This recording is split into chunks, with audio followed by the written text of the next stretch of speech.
Well, hello everyone, and welcome to this new video in which we continue our close reading of Theodor, Adorno and Horkheimer's book, Dialectic of Enlightenment. In this video, we're going to go through the last section of the first chapter of the book, the concept of enlightenment. In the previous chapter, we talked about art in contrast with science, and in this section, we're going to continue that discussion, but this time into more details, and we are going to talk about art and myth in relation with another important principle in enlightenment. Like, it's one of the most important elements in enlightenment, and it is called the principle of self-preservation. We already mentioned it, but here we're going to talk about it in more detail. So as I said, it is one of the most important elements of enlightenment, and it is this emphasis on self-preservation. Like, in enlightenment, people really care about their self-preservation, and we can say that it makes sense. I mean, after all, if we are a species that had fear as the default emotion throughout many centuries and millennia, because I mean, we are vulnerable creatures, like, it kind of makes sense that we put so much emphasis on self-preservation.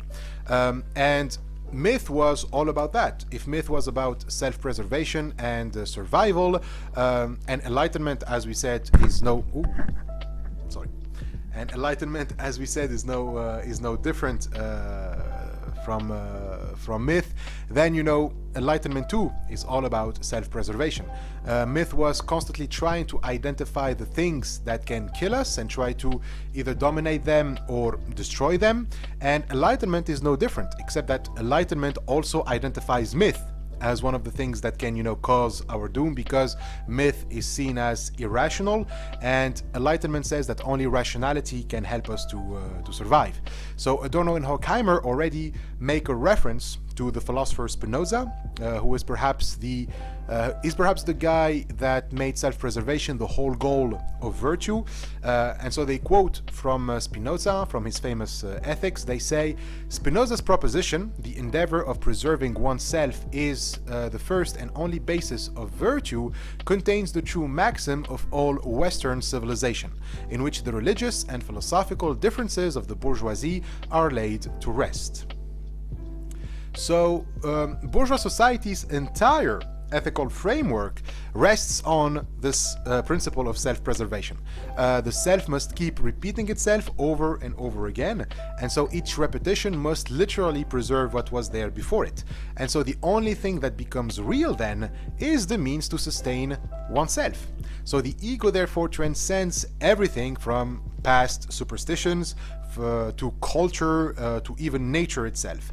The only thing that is real is rationality.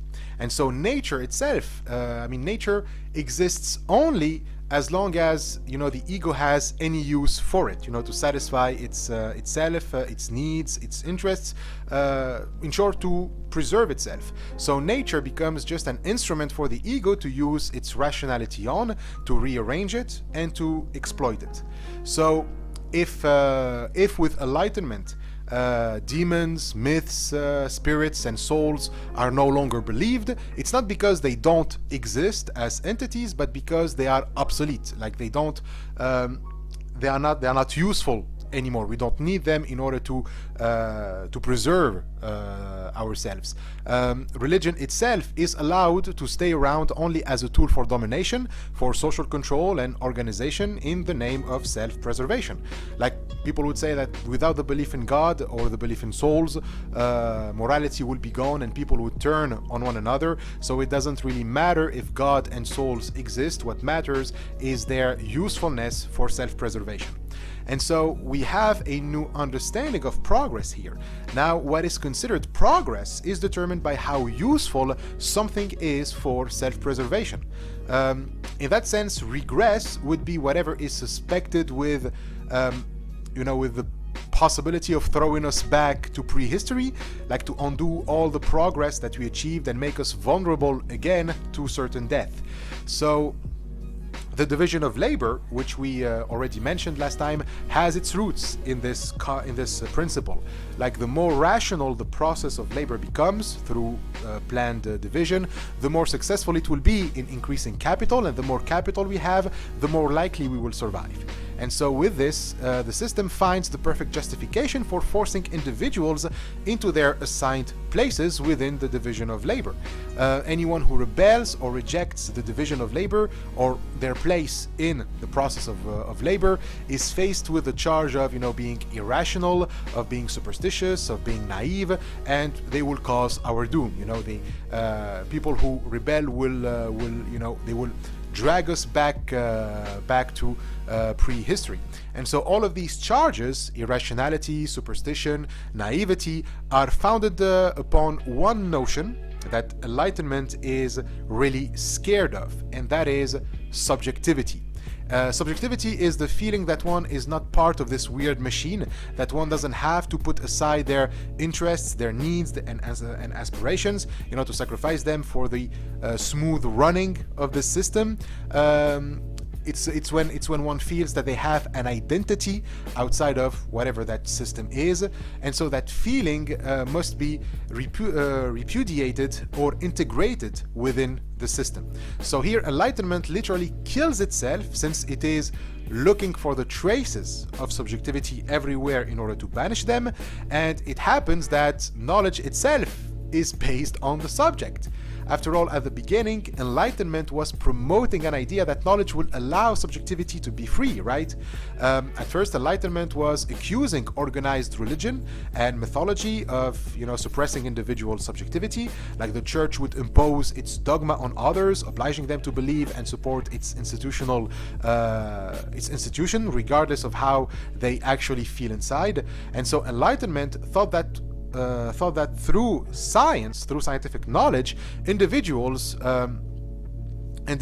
can counter the dogmatism of superstitious institutions and finally be free to explore the world, but also themselves, to learn who they are, to let their subjectivity be free. But as Enlightenment became about self-preservation, it became the new dogma of its time. Now it too, like the church, wants to abolish subjectivity because, well, Enlightenment soon agreed with the church's views on subjectivity. It is the cause of paganism, for example. So people need to be protected from themselves. A very Catholic thing to say, by the way. So the very same knowledge that was supposed to be liberating is now replaced by, the machine. As they write, the transcendental subject of knowledge, as the last reminder of subjectivity, is itself seemingly abolished and replaced by the operations of the automatic mechanisms of order, which therefore run all the more smoothly. Subjectivity has volatilized itself into the logic of supposedly optional rules to gain more absolute control.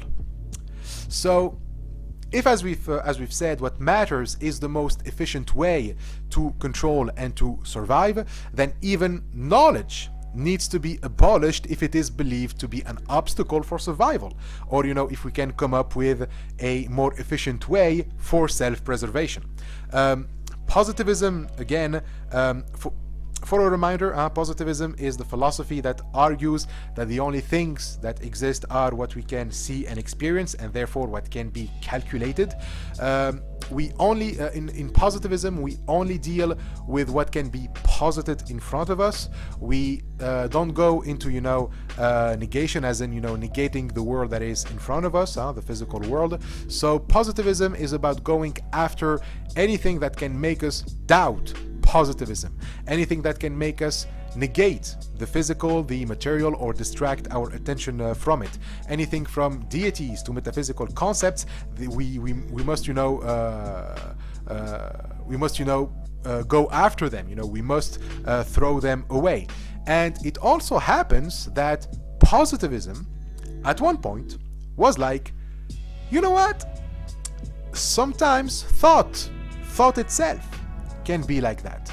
Thought itself can distract us or negate the physical. So thought too can turn into mythology. Thought too can be mythical.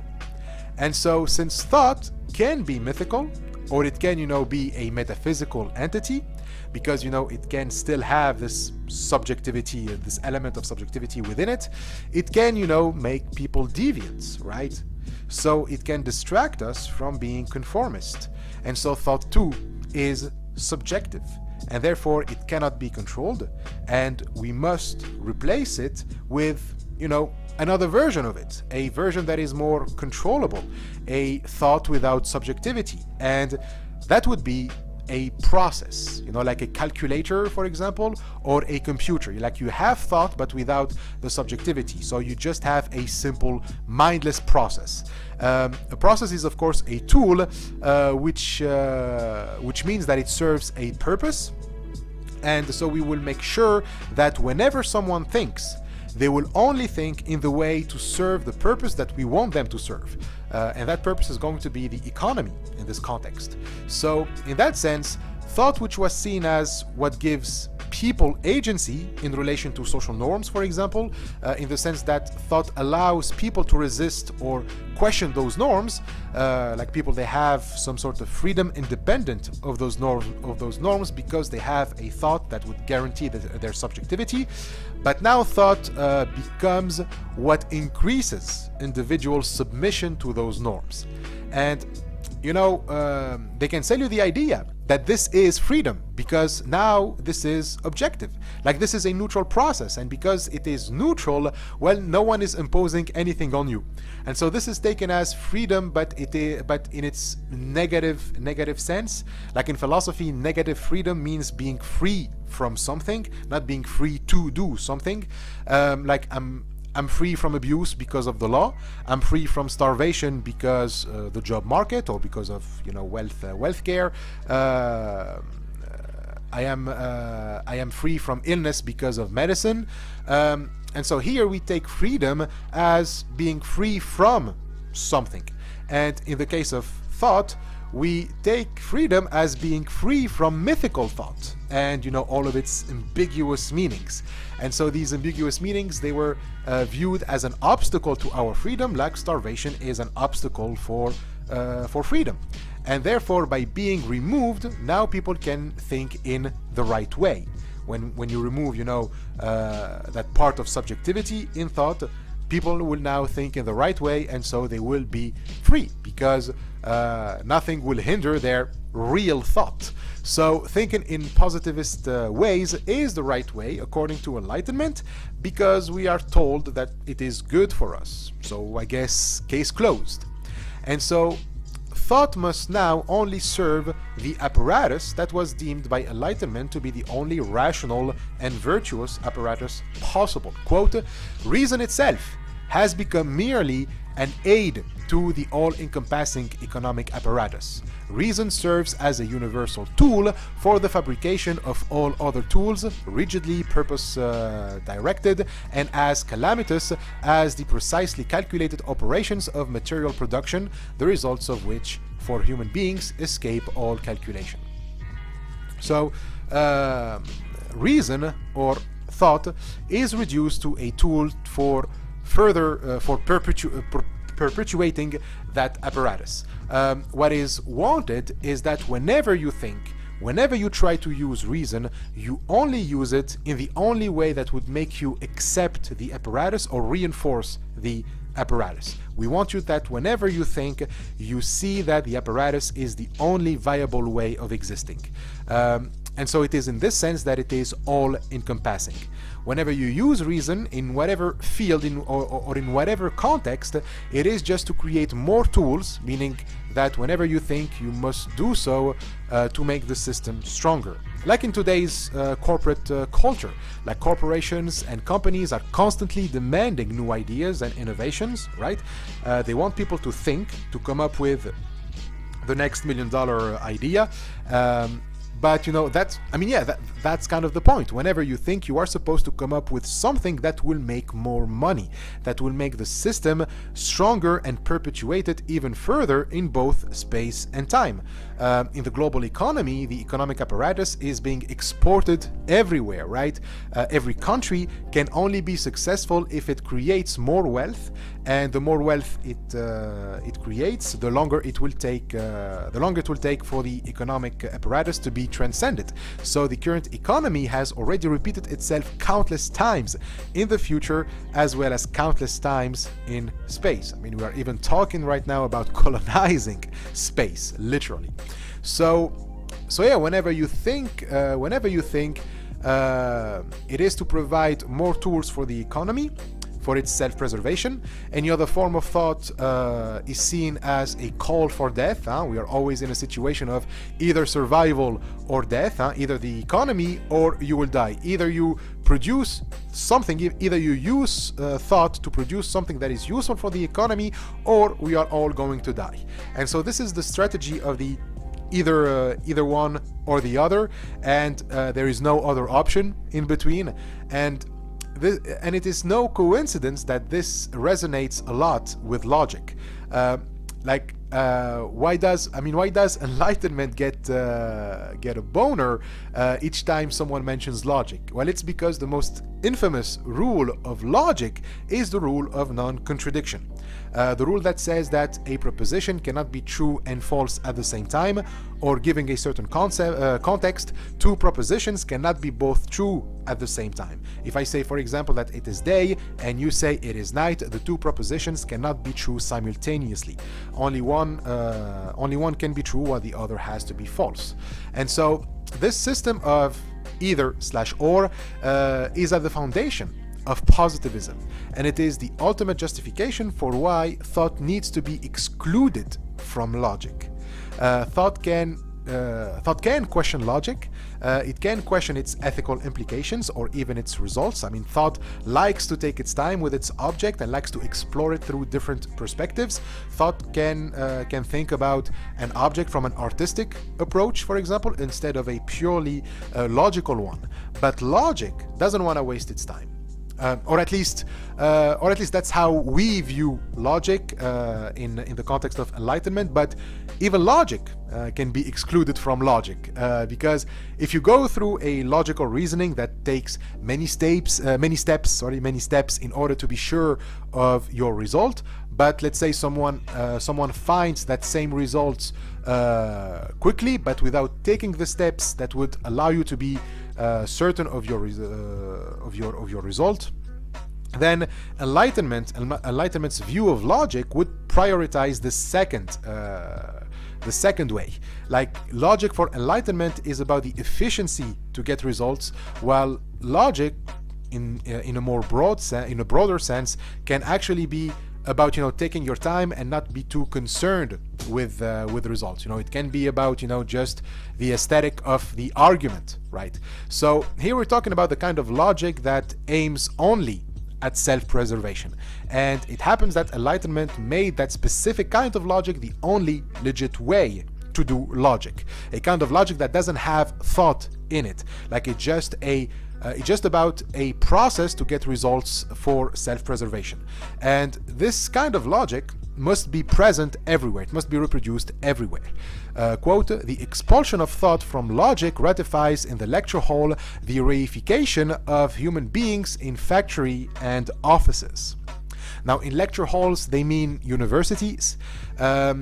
It can seem that there is a difference between the kind of logic that philosopher would explore in lecture halls and the one in factories and offices. Like, in lecture halls, they have in mind analytic philosophy, which can correspond to the kind of logic that I was talking about, where you take your time. But again, if you do it with the expulsion of thought, it would be only a matter of time before that same logic would be viewed as superstitious. Like, logic in analytic philosophy would here be understood as a way to make us either familiar with the logic of factory and offices, and once we are familiar with a logic without thought, there would be no need for analytic philosophy anymore, or to use it for only pragmatic purposes like in ironically programming and computer sciences. So Adorno and Horkheimer do mention analytic philosophy when they say, like a few sentences further, if unitary knowledge is the only norm which theory has left, praxis must be handed over to the unfettered operations of world history. Unitary knowledge is a reference to the Vienna Circle, which was an intellectual circle of analytic philosophers during the 20s and the 30s. And these philosophers were famous for their way of doing philosophy called logical positivism. So just from the name, you can see why Adorno and Horkheimer don't like this school of thought. Unitary knowledge is the kind of knowledge that philosophers like Otto Neurath and Rudolf Carnap advocated for in the Vienna Circle. They wanted to come up with a way to do science that would be used in all scientific disciplines, and they believed that the reason why science would stagnate was because of isomorphism. Now, isomorphism is the belief that language and reality are the same thing. When I say, for example, this is a phone, I am describing reality so that my speech and reality correspond to one another. Like, I point to the phone and say, this is a phone. It is true because the proposition corresponds to reality. But Neurath was like, nope. This is a metaphysical speculation. What should matter for Neurath is not whether a claim corresponds to reality, but if the claim is coherent, if it makes sense.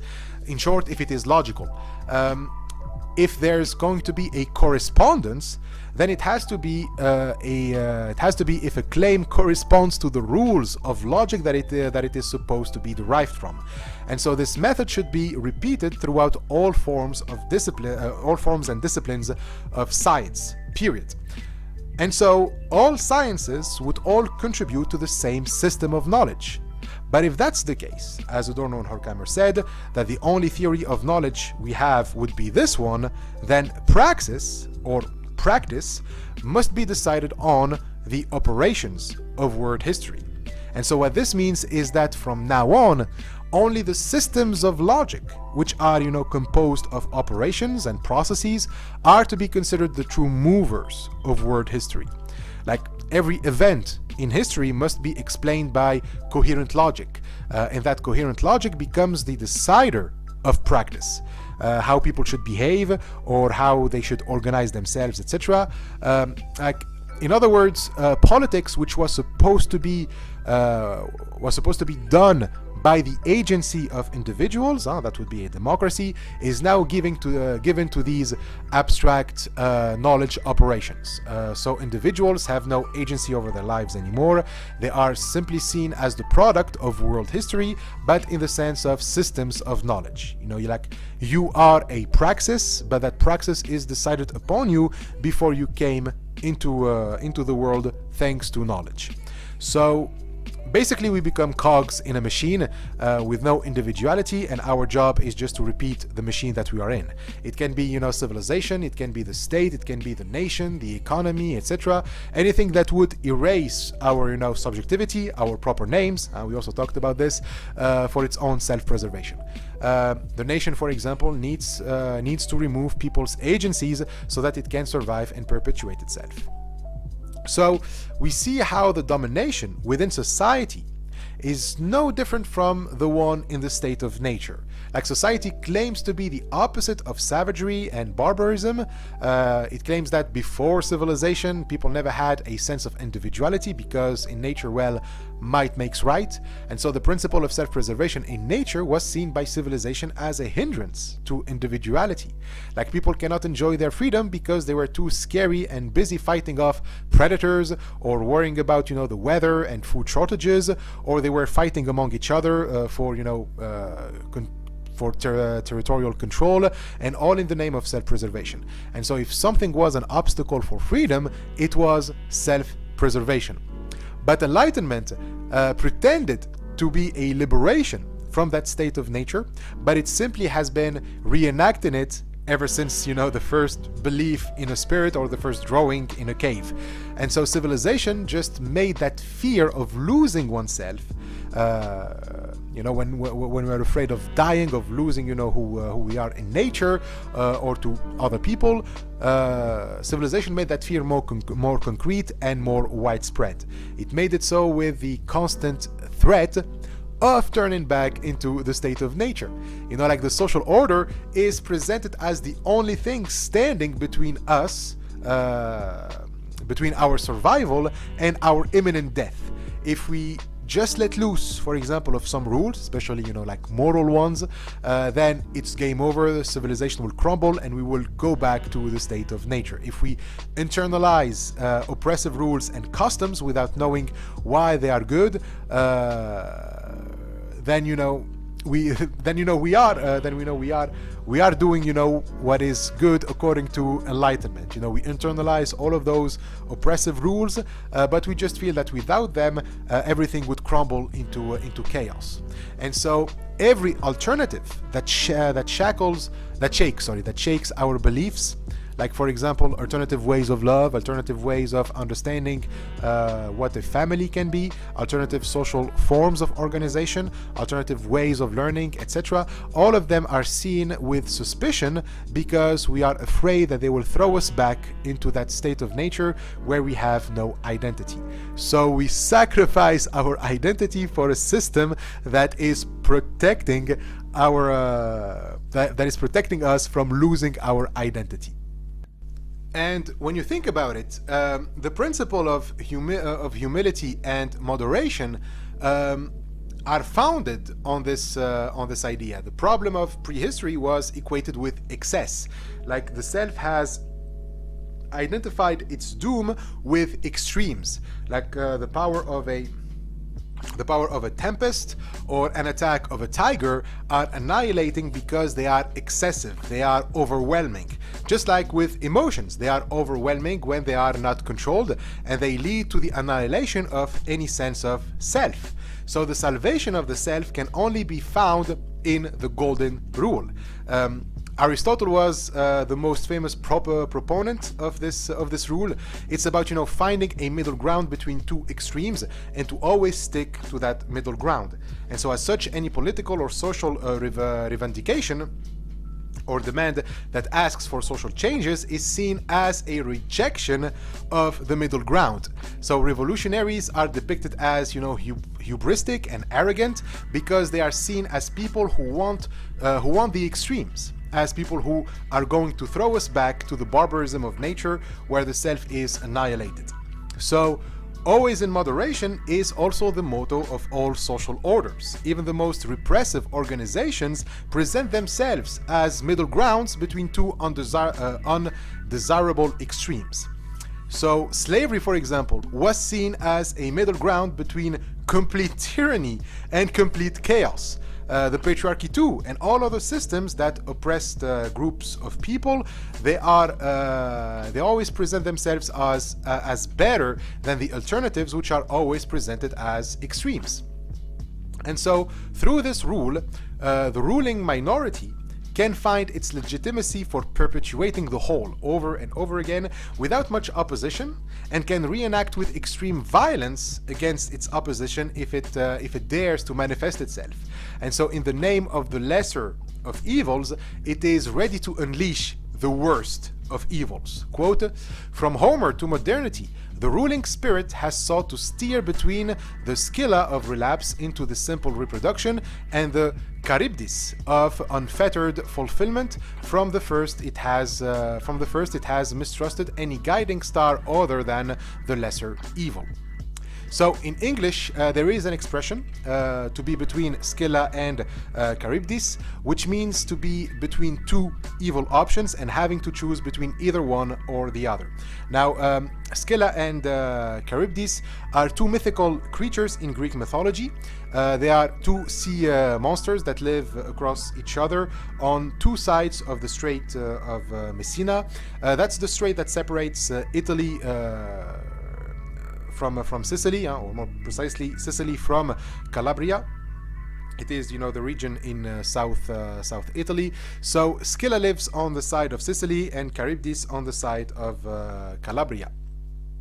And in the Odyssey, the epic poem by Homer retelling the story of the Greek hero Odysseus, who tries to go back to his home in Ithaca, Odysseus had said he had to sail through the strait, and he was told to always stay in the middle of the path. If he steers if he steers a little bit to the right, Charybdis will eat him. Charybdis was a whirlpool, I think.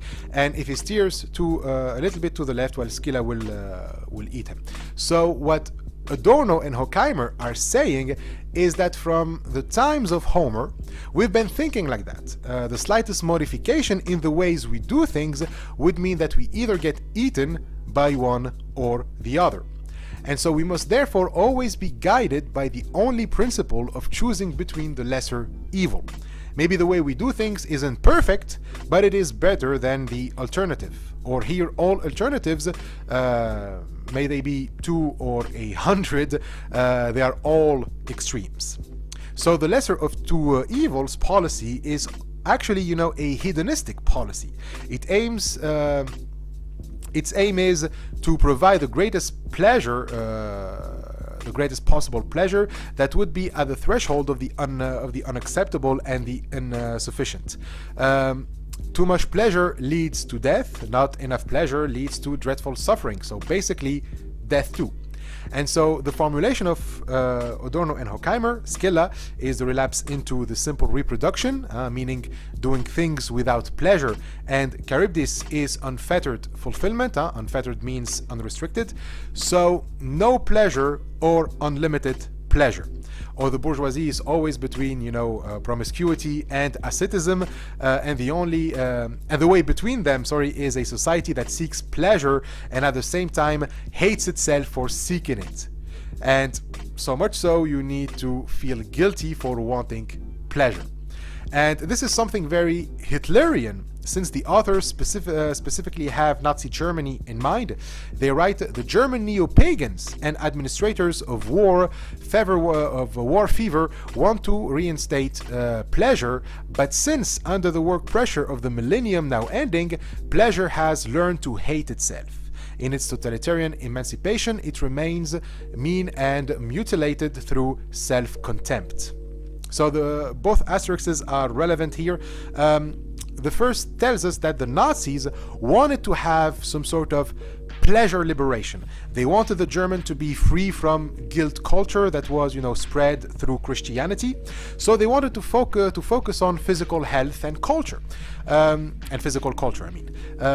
This is also what motivated their racism and their eugenic ideologies, which we can thank people like Elon Musk for still having around today, by the way.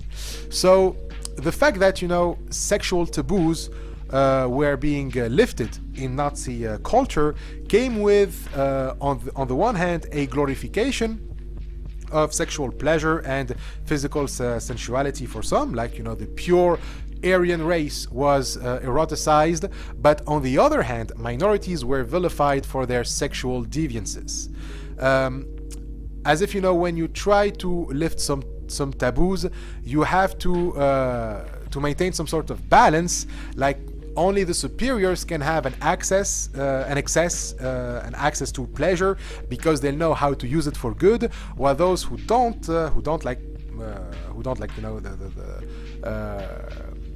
minorities, they must have their libido repressed even more, like Jews, homosexuals, the working class, women, etc. Their sexuality is perverse and must be kept in check, whereas the Nazis can be free from taboos regarding sexuality and their bodies. But even in there, throughout all of the strata of society, there is this double bind that was, present. That on the one hand, societies become more and more libertarian, but on the other, self-contempt towards sexuality becomes more and more repressive. And so you can check the 1944 version of that sentence, which I think is more straightforward. It says, pleasure, which the neo-pagans and administrators of war fever wanted to set free, has on its way to totalitarian emancipation internalized meanness and self-contempt. So the reason for this is because pleasure was often understood as a tool for nature to subjugate human beings into nature's will. Like the strength of people is supposed to come out of their resistance to nature, to master, to have their mastery over the natural world. But deviant sexual behavior is often depicted as opposed to civilization, as primal and just instinctive. And so the Nazis and the Enlightenment made a distinction between those who dominate pleasure, and therefore they also dominate nature, and those who don't, and therefore they are dominated by nature. And now there is a competition between these two groups to determine which one can have reason, the tool of dominating nature.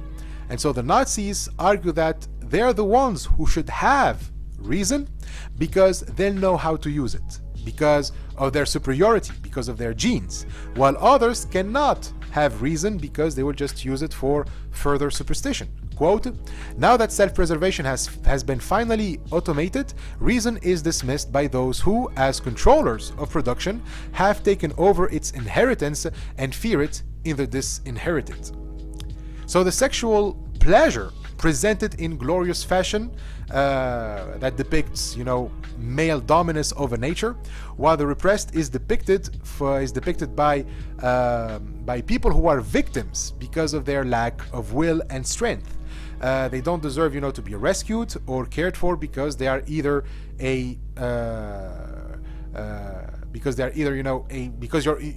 you are either a dominator and so you have control over pleasure, or you are a weakling that is submissive to your natural drives, and so it is your fault if you are in a disadvantaged position. So no one should come to help you, and so the sexualization of pleasure is actually an erotization of the repression of pleasure. What you are supposed to have a boner for is your capacity at not having a boner. What you must enjoy is your suffering. Like work teaches you that you must be ashamed of wanting pleasure because that means that nature is taken over you. We liberated you from civilization and now you want to we liberated you through civilization and now you want to drag us back into nature. So there are two aspects of the fear of nature. Enlightenment calls the fear of threatening nature as a result of superstition. If we know how to control it, and we can through facts and logic, we won't see it as threatening. And so Enlightenment liberates from fear, but at the same time, it puts that fear right in your face to remind you that by reminding you what would happen if you abandon enlightenment. So you will be living in fear again if you criticize enlightenment. So the fear that enlightenment instills within people is actually the fear of fear. Like I'm afraid of experiencing that fear again, those manifestations of mana, that primitive prehistoric fear. But that fear held in front of our faces is also a mythical fear. It is purely mythical and fetishized. Enlightenment, by claiming that it is taking us out of myth only to put us again in it, because the whole dichotomy between those who should inherit reason and those who don't is as mythical as you can get. Right? Like here's a quote from the book. The essence of enlightenment is the choice between alternatives, and the inescapability of this choice is that of power. Human beings have always had to choose between their subjugation to nature and its subjugation to the self. under the compulsion of power, human labor has always led away from myth, and under power has always fallen back under its spell. So the problem is that what we have reduced is to what labor was reduced. Human beings, I mean, they work, that's a fact, but Enlightenment wants to make labor about power. Our labor is going to be the determinant between whether we have power over nature or if nature has power over us. And so the authors say that this has been the way since Homer, since the earliest, myths. Like myth was all about the use of labor as tool for power and oppression.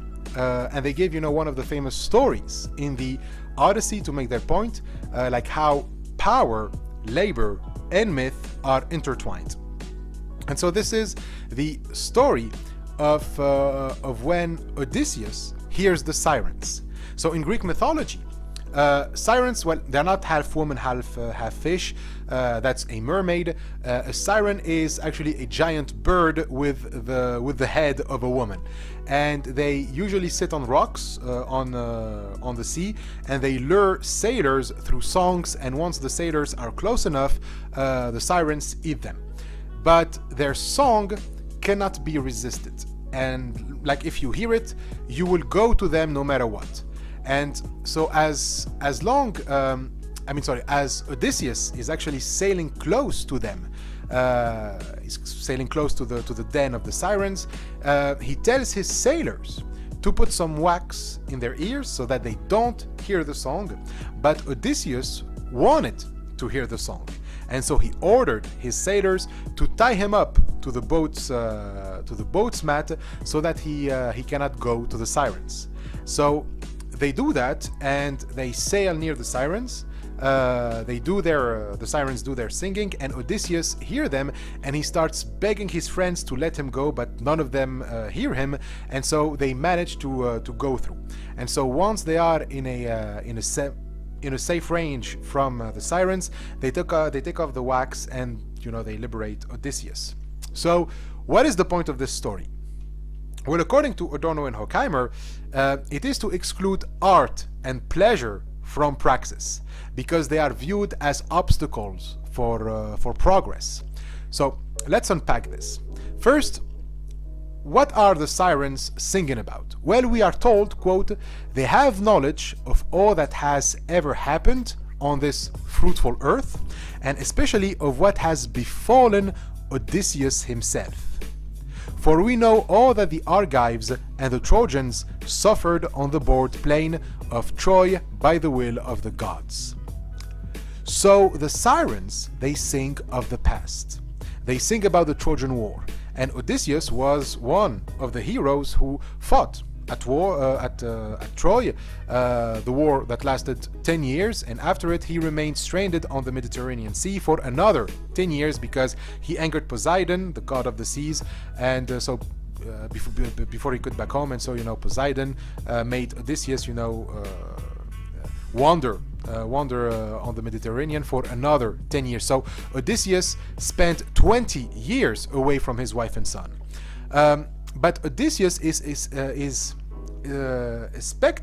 expected to return to them. He's supposed to keep going forward, towards the future, towards going back home, towards he must continue his journey.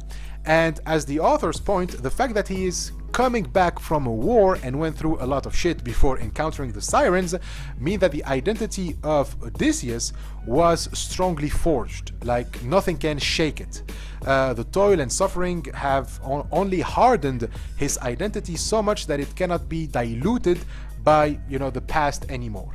In other words, Odysseus had to learn to be a man of progress due to the several challenges that he overcame. Like, he cannot be moved by nostalgia. That's the point. The only thing that can be moved, that he can be moved by, is progress, is going forward, more and more, always progress. It's basically that famous sentence, let the past die. So the hardening of his identity also means that Odysseus now thinks in terms of classification. By being fully aware of who he is, he sees himself as a being with specific limits. He knows where he begins and where he ends, right? And so the more hardened Odysseus's identity becomes, the sharper the distinction between the things. Like time is divided into three separate points. There is no way that the past can influence the present, and the more we know about nature in that manner, the more deterministic we become, to the point of even the present won't be able to influence the future. And so Odysseus needs a fixed order of time so that his identity doesn't dissolve into the past. What Odysseus fears is a return to prehistory, and it takes a lot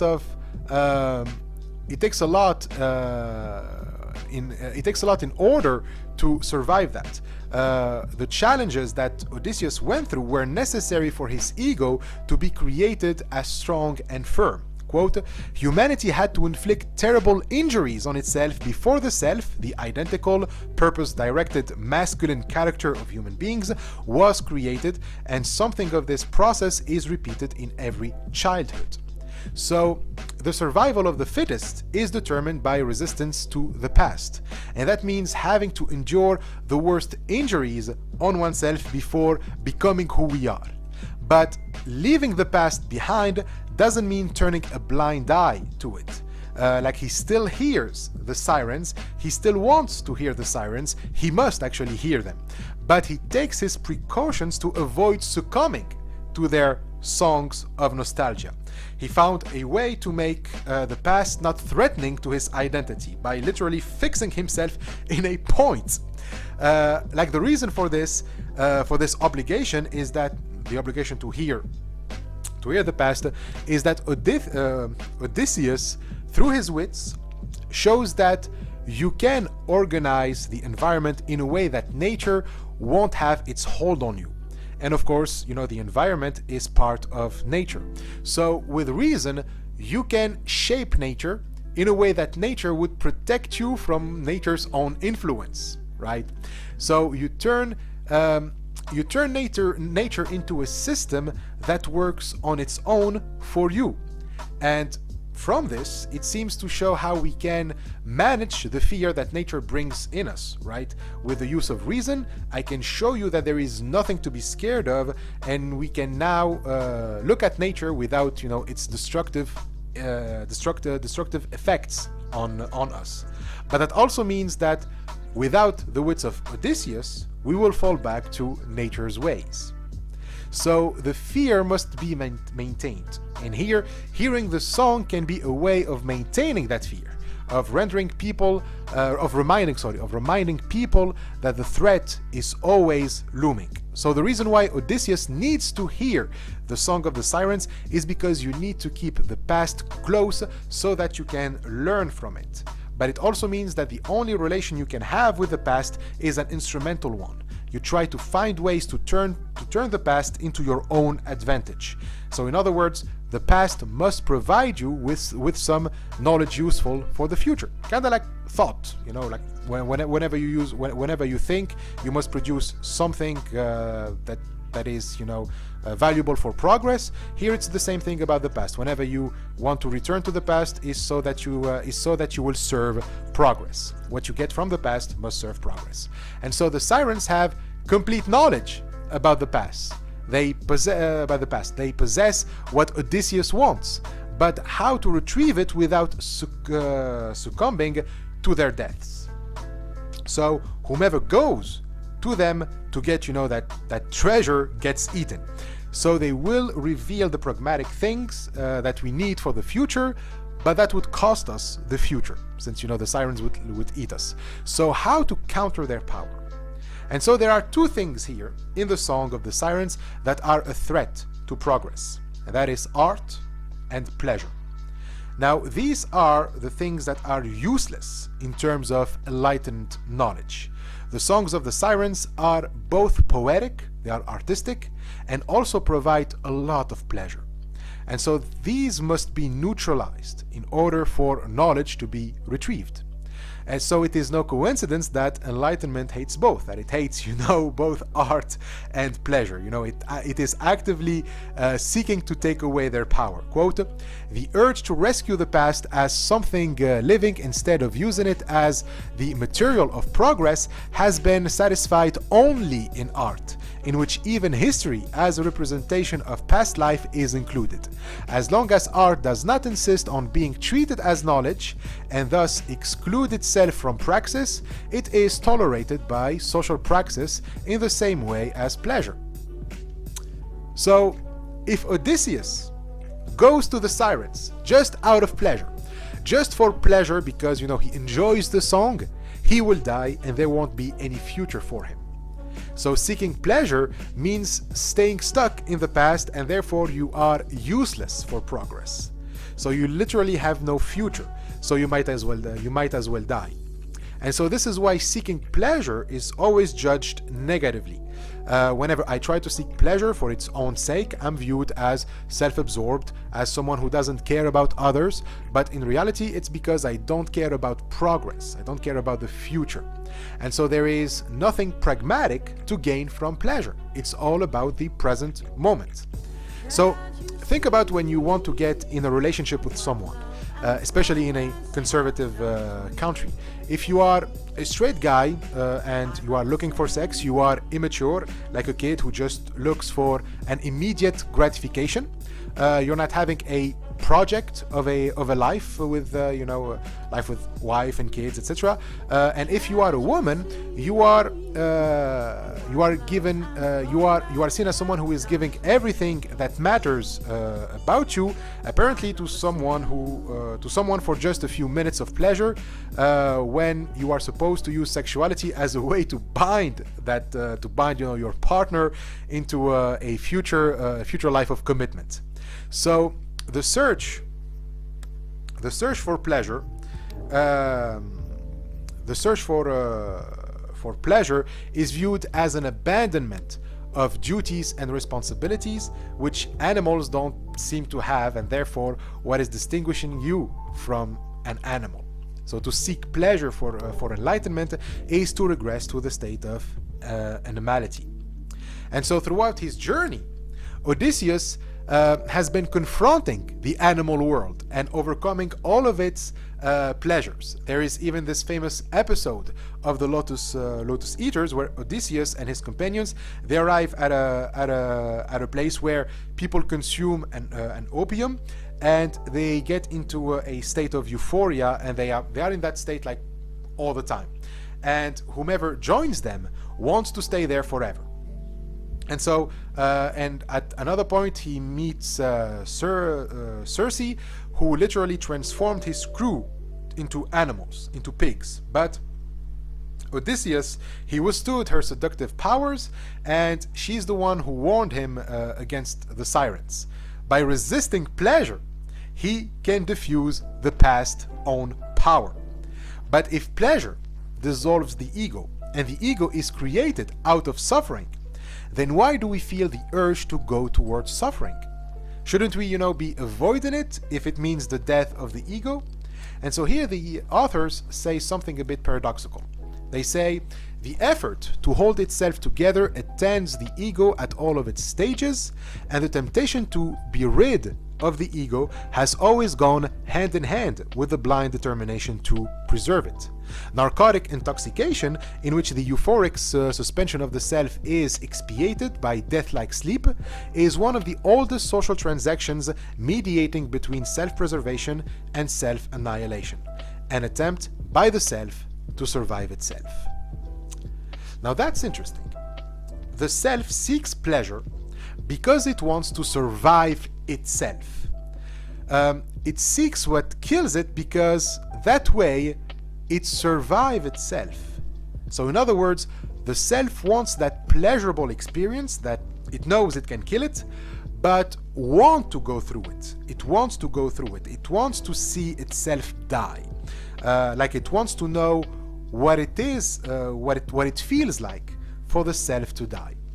If I can imagine, such a feat, then the self would basically become immortal, right? And so that is the greatest feat of Odysseus. By tying himself up to his boat, he manages to watch himself die. And so the ego was so firm that even death cannot overpower him. And this is the lesson of civilization regarding labor. By withstanding pleasure, you will get to experience the most blissful form of pleasure. The basis of all meritocratic society is this: you subjugate yourself to the most inhumane tortures, and you will see that one day it will be you who is tied to the mast of the boat, and you would be enjoying the song of the sirens, and you will be and you will do it from a safe distance, now that we know that it won't distract you from actually doing your job. And so only those who are worthy of pleasure can hear the song of the sirens. For the rest, they must toil and labor with the promise that one day maybe they too will get there. And so the reason why the ego seeks its own destruction is actually to enjoy it. But it can only enjoy it if it survives it. And so in order to survive it, it must teach itself that pleasure cannot affect it. So the song of the sirens therefore loses its powers. It simply becomes a commodity or a trophy, something that have been conquered, and likewise fulfillment must be something conquered too. The promise of fulfilling pleasure, like the song of the sirens, must be devoid of power. Quote, the way of civilization has been that of obedience and work, over which fulfillment shines everlastingly as mere illusion, as beauty deprived of power. So Odysseus gets to experience that sensation only insofar as his crew doesn't. That his crew keeps working with the illusion that they too one day can be the boss. But for that, the crew must accept their inferiority. And so there is the distinction between Odysseus, who inherited reason, and the rest of his crew, who need to have their ears shut. So they cannot hear at all the call of nature, because unlike Odysseus, they have neither the will nor the wits to resist it. And so that's why they must obey the orders of their king, of their leader, of their Führer. And so they must have no libido and no reason whatsoever. They must be castrated and mutilated, like women who in the very patriarchal societies of ancient Greece were beauties deprived of power. And the ones who manage to keep their powers are either goddesses, Amazons who live in the jungle, sorcerers, or female monsters. All of them live outside society. And so the workers must do their job and shut up. They are just like machines. So that's the way Odysseus has to enjoy his happiness and death.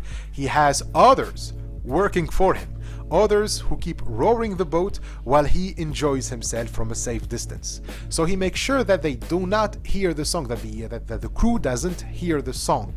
Workers must keep working, they must never enjoy themselves, and they are supposed to enjoy the fact that they do not enjoy anything, right? So labor is made into an instrument for the maintenance of social order, so that Odysseus stays Odysseus and the crew stays the crew. Quote, anyone who wishes to survive must not listen to the temptation of the irrecoverable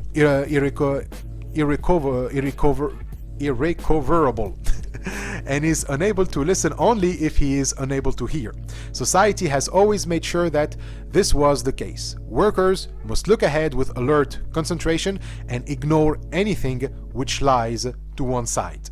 The urge towards distraction must be grimly sublimated in redoubled exertions. Thus the workers are made practical. So the worker can only work like the sailor can only row the boat. Doing their tasks is all that matters, because this is a matter of survival after all. It's a matter of self-preservation. The problem is no one specified whose self-preservation we are fighting for. So Odysseus is the landowner. He doesn't toil. He doesn't toil on the land. I mean, sometimes he does with his hands, but that's another story. Being the landowner, he has alienated himself from labor, and that's kind of the point here. He made a division of labor regarding experience. Like, it's impossible for everyone to listen to the song, so he enjoys the song while the others don't. All they need to know is that the song exists, and that's it. But they know only that it is a dangerous song, not a beautiful one. So those who toil are denied the pleasures of feelings. That becomes, the luxury of the landowner. Those who work on that land cannot enjoy the fruits of their labor, and so it is the landowner who is entitled to enjoyment because somehow he is more worthy of it, I guess. But the bourgeois landowner is also alienated. He's actually alienated the more his power grows. Like Odysseus, the stronger the song, the tighter the ropes, right? And as such, Odysseus too doesn't really appreciate the beauty of the song. He can't really appreciate it. He has tied himself so tightly that he can only move his head to signal to his crew to liberate him. But his crew, since they know only of the danger of the song, they keep rowing the boat. So he has trapped himself within his social role as oppressor, and even when he begs to be liberated from that role, the sailors don't care. And so they just keep rowing. And so, quote from Adorno and Horkheimer, his comrades, who themselves cannot hear, know only of the danger of the song, not of its beauty, and leave him tied to the mast to save both him and themselves. They reproduce the life of the oppressor as a part of their own, while he cannot step outside his social role. So Odysseus has therefore successfully changed the environment of nature to neutralize nature's effect on him. The social order arranges men and their labor in a way that no one can be sensitive to the songs of the sirens. Those who are, from the lower classes, who have nothing but their labor to sell, must be deaf to it, while only the bourgeois man, who has tied himself to his position as an oppressor, can hear it. And so the scene in the Odyssey is therefore used by Adorno and Horkheimer as a metaphor for how the bourgeoisie has appropriated for itself, for its own benefits, art. Since art, like we said before, is supposed to imitate nature, to recreate the manifestations of mana, the bourgeoisie has given itself the right to be the only one exposed to art. They have the culture to understand art, right? While the masses, they don't. They wouldn't know what to do with art, the masses. They haven't inherited.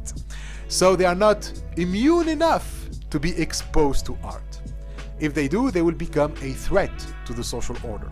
This is how the bourgeoisie thinks about art and its relation to the masses. Quote, the bonds by which Odysseus, irrevocably fettered himself to praxis at the same time, keep the sirens at a distance from praxis. Their lure is neutralized as a mere object of contemplation, as art.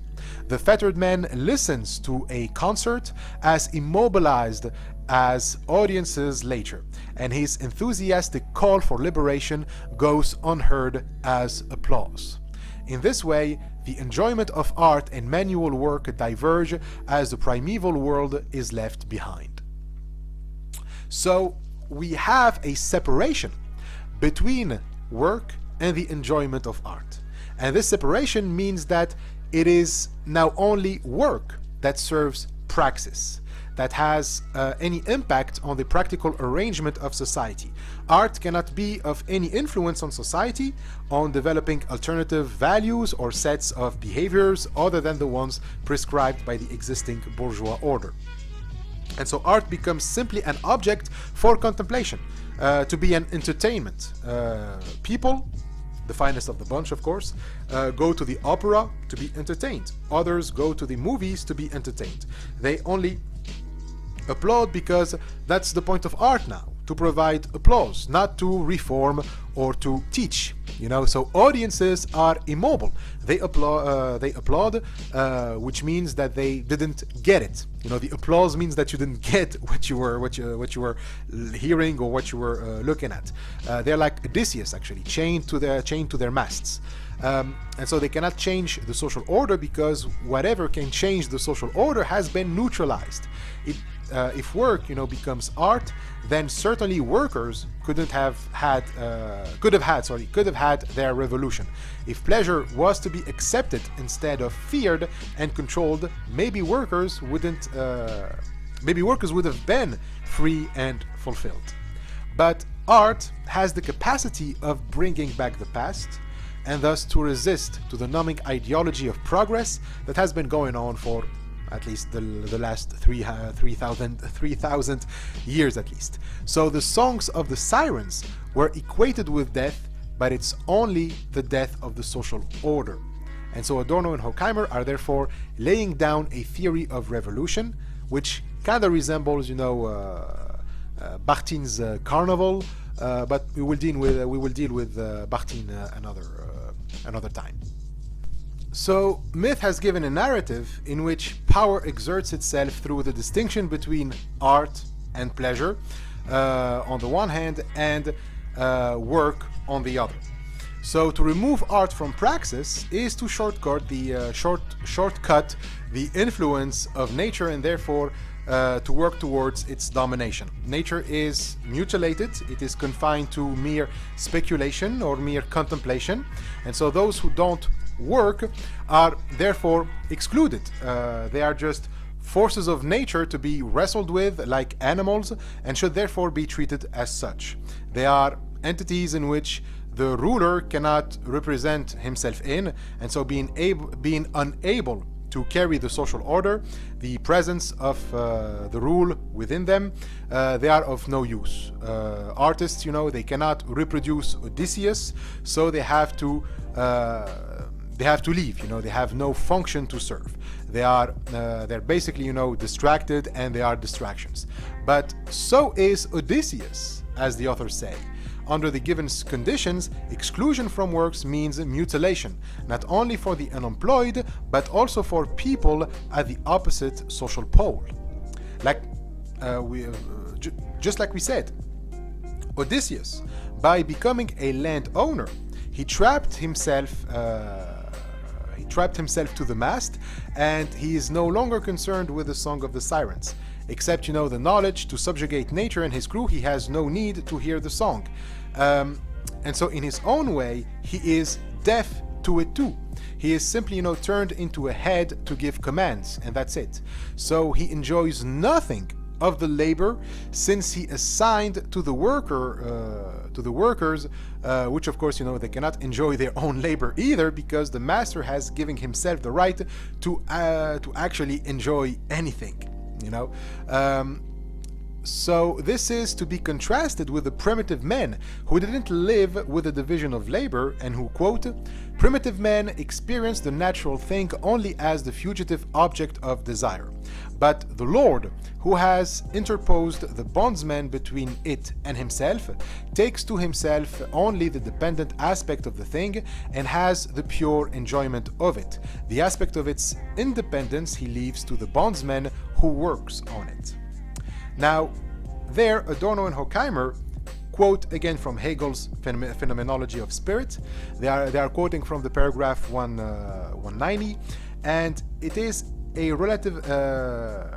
It is, you know, an important paragraph because it is at this passage in the phenomenology that we enter into the famous dialectic of master and slave, or, you know, the bondsman proper. So what is the dialectic of the master and the slave? So the slave is the bondsman. Okay. So Hegel says that for consciousness to be fully aware of itself, it needs the encounter of another consciousness, something that can resist it, and so make it conscious of itself in the sense of conscious of its limitations. And from there, both of them, they enter a competition, each trying to overcome itself, to best itself, so that it can subjugate the other. And so this is a battle to the death between both consciousnesses, but only one of them is going to come on top, while the other is going to cave in. One of them is going to refuse to put its life on the line, while the other is gonna go all the way, right? So the one that gives up is gonna be the slave, the bondsman, and the one who keeps on fighting is going to be the master. So here, the master will become conscious of itself, meaning that it's going to live for itself. Being aware of itself, it's going to now keep moving with the full knowledge that it is the master, that it is the one who runs the show, you know, it's the one who runs this bitch, right? But it could only achieve this consciousness through the mediation of another consciousness, which is, you know, the slave. It couldn't achieve this on its own. It needed the slave to realize that it's the one running the show. So the master depends on the slave in order to be independent, to be free, to be the master. But independent on what, in what meaning? Well, Hegel says he's independent from things.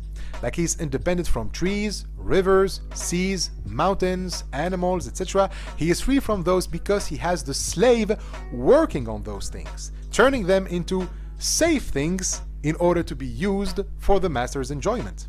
So the master can be aware of his consciousness because he is not spending all of his time working in the fields. He has, you know, others who sacrifice their sense of self and spend their days working. And so he puts things in a form that the master, the Lord, can consume. Okay, that's what the bondsman does. So the Lord sets the agenda, if you want.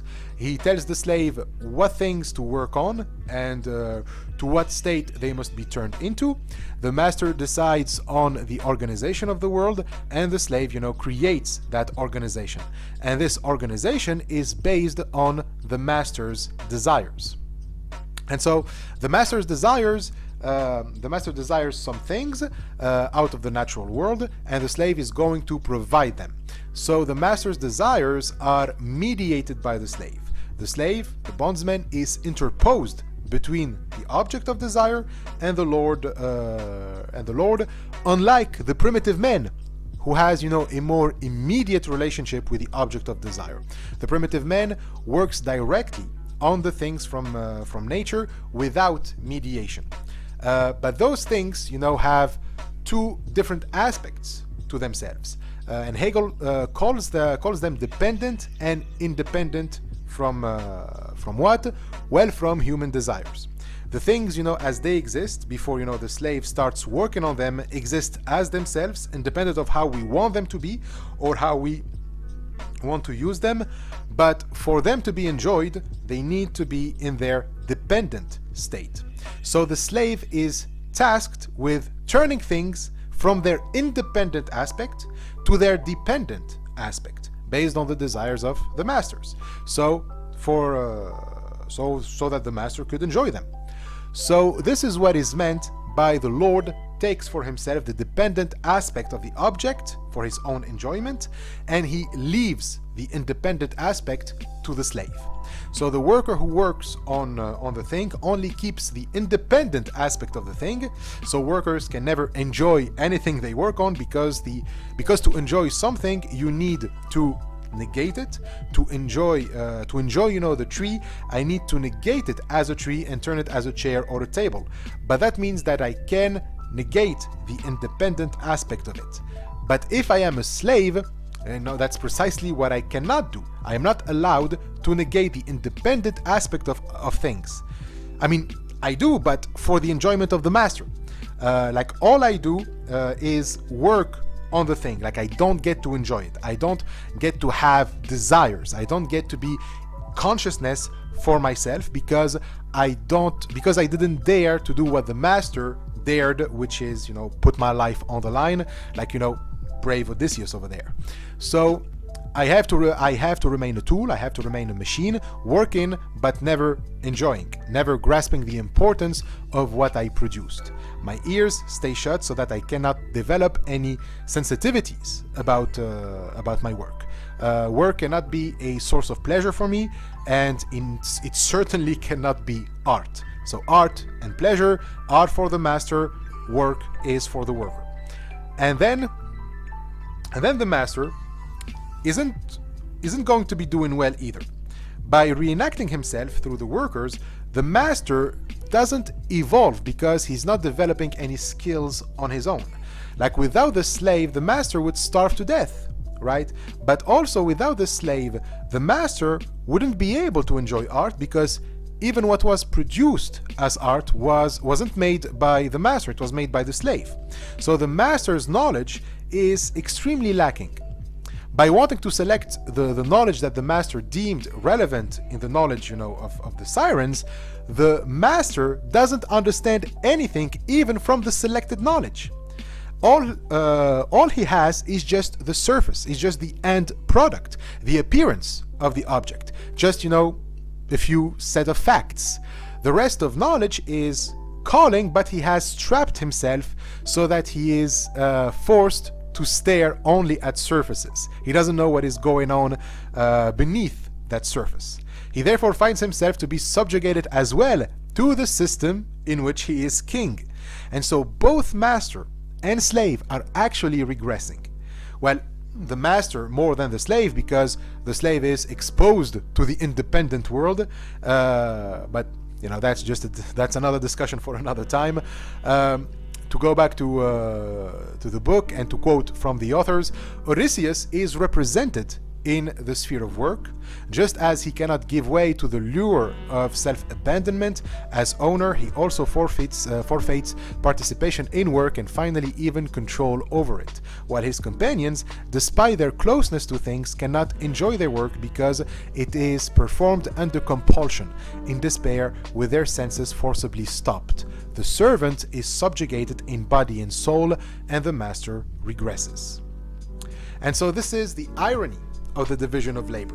By making divisions in every sphere of life, including work and art, it actually pulled human beings in a state of perpetual regression. The master and the slave are therefore not turning into animals because of art and pleasure, but because of the lack of art and pleasure in praxis. And so human beings, through enlightenment, have given away their agency to machines, to systems that now run everything for them. Even the ruler becomes a cog in the machine. Even they cannot think of alternatives except more of what is already there. To finding solutions to problems we already had solutions for, but this time it's with Wi-Fi. When we turn to machines every time we have a problem, we sacrifice a bit more of our agency. As the authors say, humanity, whose skills and knowledge become differentiated with the division of labor, is therefore forced back to a more primitive anthropological stages, since with the technical facilitation of existence, the continuation of domination demands the fixation of instincts by greater repression. Fantasy withers. So imagination, in the sense of imagining alternative ways of living, are forgotten. Imagination is becoming less and less potent as the machines are gaining more and more control over our lives. So the more we conform to the power of progress, the more progress increases its power over us. And so, having machines to do everything, we don't feel the need to actually do them. And so this regression goes even in the intellect. Now machines do the thinking for us. And so this is something that is very paradoxical within Enlightenment. Like by shutting itself off from metaphysics, it claimed that now it's going to liberate, the physical. For a long time, bodies and the material world were suppressed by metaphysics, by things that Enlightenment says are useless. So it's not that they don't exist, as we said, but that they are useless. That's how Enlightenment, bothers with that's how much Enlightenment bothers with existence. If you are not useful, you're not even worth, to consider whether or not you exist. But Enlightenment, thought that this way bodies can be free. And by the freedom of bodies, the intellect too can be free. Our intellect can now focus on the things that, literally matter, which is the physical world. We can now put the intellect into inquiries that are fruitful, making our lives better, meaning that we make the world accommodate our bodies. And so this is thought to be progress for the intellect as well. So we are supposed to progress by making the intellect focus on sensory experience, on bodies, so that both can develop their full potential. Okay, so that is progress.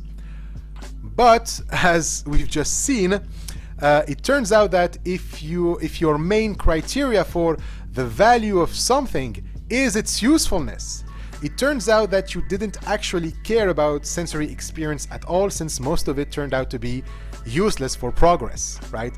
That's what the myth of Odysseus and the Sirens basically demonstrated. That sensory experience cannot be trusted and is not useful at all.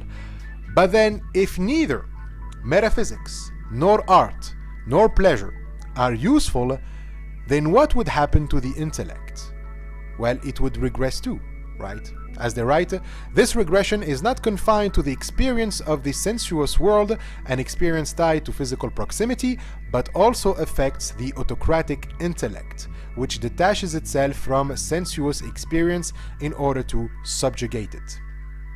So indeed, since the sensuous is part of the physical world, which nominalism claims to be the only thing that exists, but then it turns out to be useless, intellect is forced to have the only possible relationship with the physical world that it can in such circumstances. It can only dominate the senses, to oblige the senses to always produce or project what the intellect wants it to see, and that is more of itself.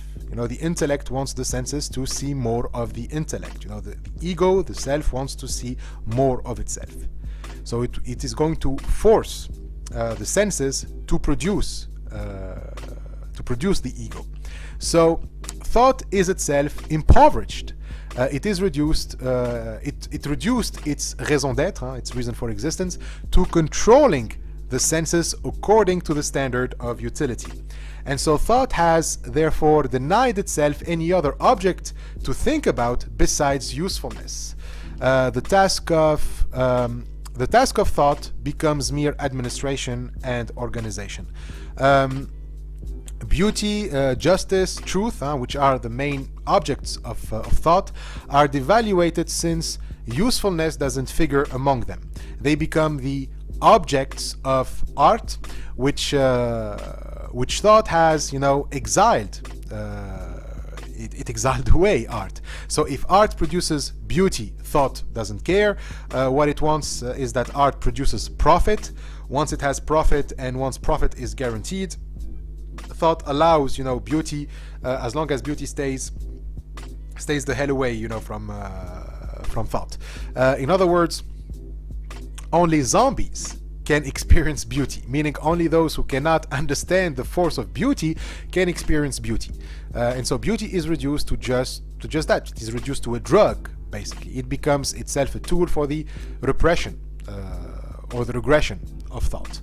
And as we've seen, this affects both Odysseus and his crew.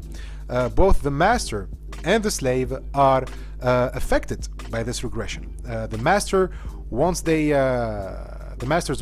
leave their designed task of administration and organization, they make apparent their stupidity, because the only thing that they prove to be good at is the manipulation of the bondsmen. Quote, mind becomes in reality the instrument of power and self-mastery for which bourgeois philosophy has always mistaken it.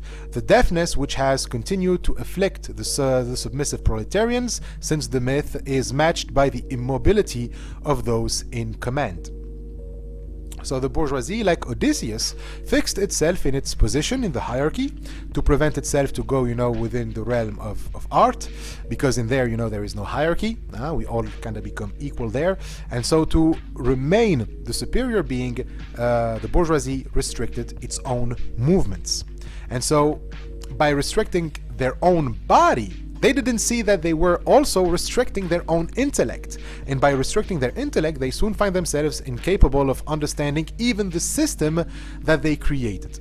So they too find themselves to be cogs in a machine, and the more this machine grows and becomes more and more complex, the stupider they become. And so Enlightenment wanted to control the senses in order to experience them as they should, but ended up creating a system in which it cannot experience anything. Since experience is a phenomena that involves both mind and body, Enlightenment, separated them even further apart, leading to an impoverishment of actually both.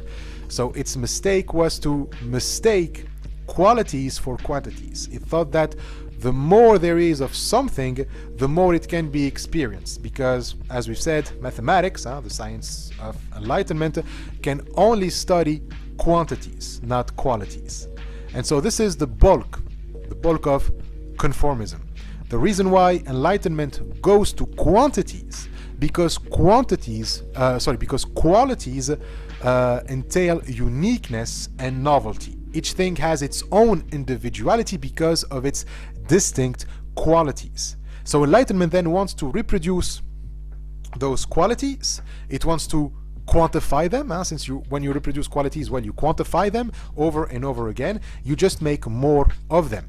But once you do that, once you reproduce a quality, once you make more of it, the quality is lost. The more copies you make, the less room for novelty, for new qualities, for new or alternative modes of being and existence are possible. So the consequence is just conformism. The more you make of something, the more you reduce the possibility for alternatives. So the consequence is, of course, conformism. Quote, "The regression of the masses today lies in their inability to hear with their own ears what has not already been heard, to touch with their hands what has not previously been grasped." Then the total control of the masses is guaranteed. Every individual undergoes this process, a copy of a copy of a copy. Every individual must see only the familiar in other individuals. They must see everywhere the same beliefs that they have. They must see the same goals. They must see the same form of relationships, the same culture, the same ideology, etc., etc., etc. By always, seeing the same thing over and over again, and by, preventing the mind to go beyond what is seen, what is familiar, but beyond surfaces, anyone who dares to think about new forms of social life must be insane at this point. Someone who thinks differently at this point is someone who went where eyes cannot see. They went into speculation. They went into metaphysics. They went to the land of dreams, to speculation, to superstition. Basically, they became idealists, and only capitalism must prevail. And so, the collective is ensured to always control dissident voices. The faculties of individuals must always be closed off. Once the sailors hear the sirens, they will stop rowing. They will start thinking about, why is Odysseus the master? Hence, they must, be prevented from communicating with one another. That way, if someone takes off their wax, they cannot even tell the others about the song. It's funny how by making everything a matter of immediate perception, we hinder the senses, right? Quote, "The rowers, unable to speak to one another, are all harnessed to the same rhythms, like modern workers in factories, cinemas, and the collective." And so this becomes the main objective of work.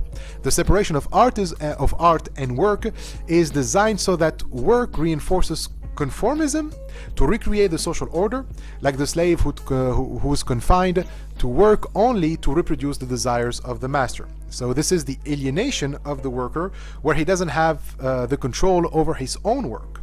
And so the loss of that control is the basis for oppression. Whether you are in class society or not, whether you are in capitalism or socialism, once work and art are separated, it means that you lost control over your own work, and that's how you become a slave. And so the worker loses his control over work also means that he loses his intellect as well. It's the master who thinks in his place.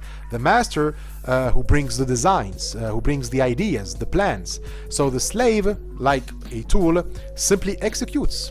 And so without his intellect, well, he loses all of his credibility. Even when a worker tries to take an initiative, they are reminded of their stupidity, of their lack of experience in the art of governing, right? So they are reminded that there is a reason why there are chairmen of the board and why, there are workers. It's like George Carlin said, it's a big club and you went in it.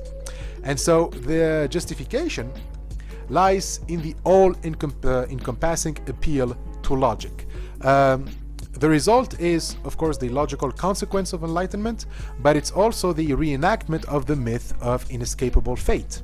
To say that it is logical, that it is the president or the CEO that must take the most important decision is the equivalent of the divine right of kings. Yesterday, God appointed rulers.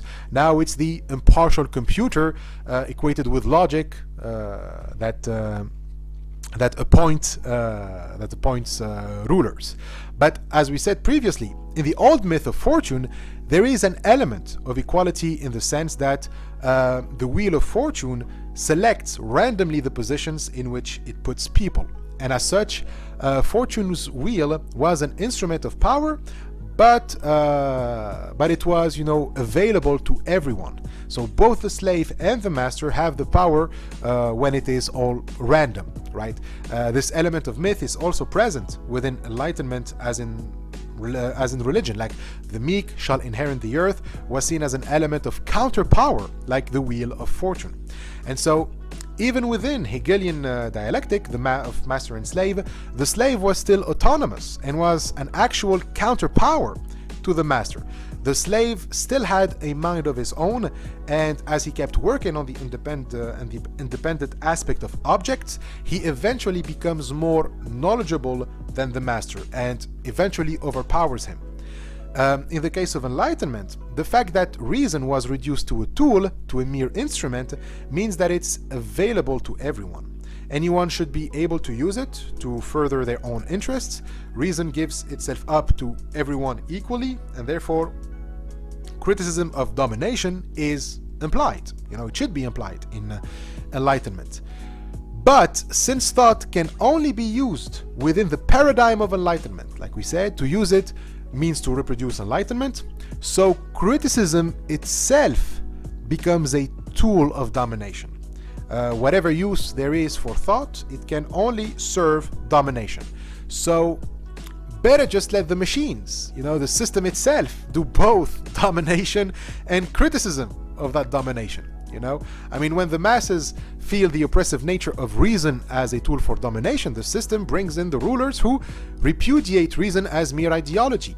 Okay, this means that both that whenever someone criticizes genuinely the system, they are accused of ideology because, of course, there is no outside the system, and thus it has to be metaphysical nonsense. This means that the rulers are bringing the revelation to the people. They see how reason is crushing down the potential of the people, by whom they often mean the superior race, of course. So the potential of the people that got entangled in a bureaucracy that hinders their inherent power to become the man they see in movies and advertising, young, masculine, full of life, and dominates nature. The rulers will here appeal to intuition instead of cold reason to present themselves, as critiques of the current status quo. They are the ones who broke the chains of fate. They commit atrocities not because it's the logical necessity, but simply because they can. And so this ushers a new fate, one that is postulated on the simple fact that one can just do something. If you can do it, then your mission is to do it. And so freedom suddenly implies transcending logic by simply brute force. And so the further rules, the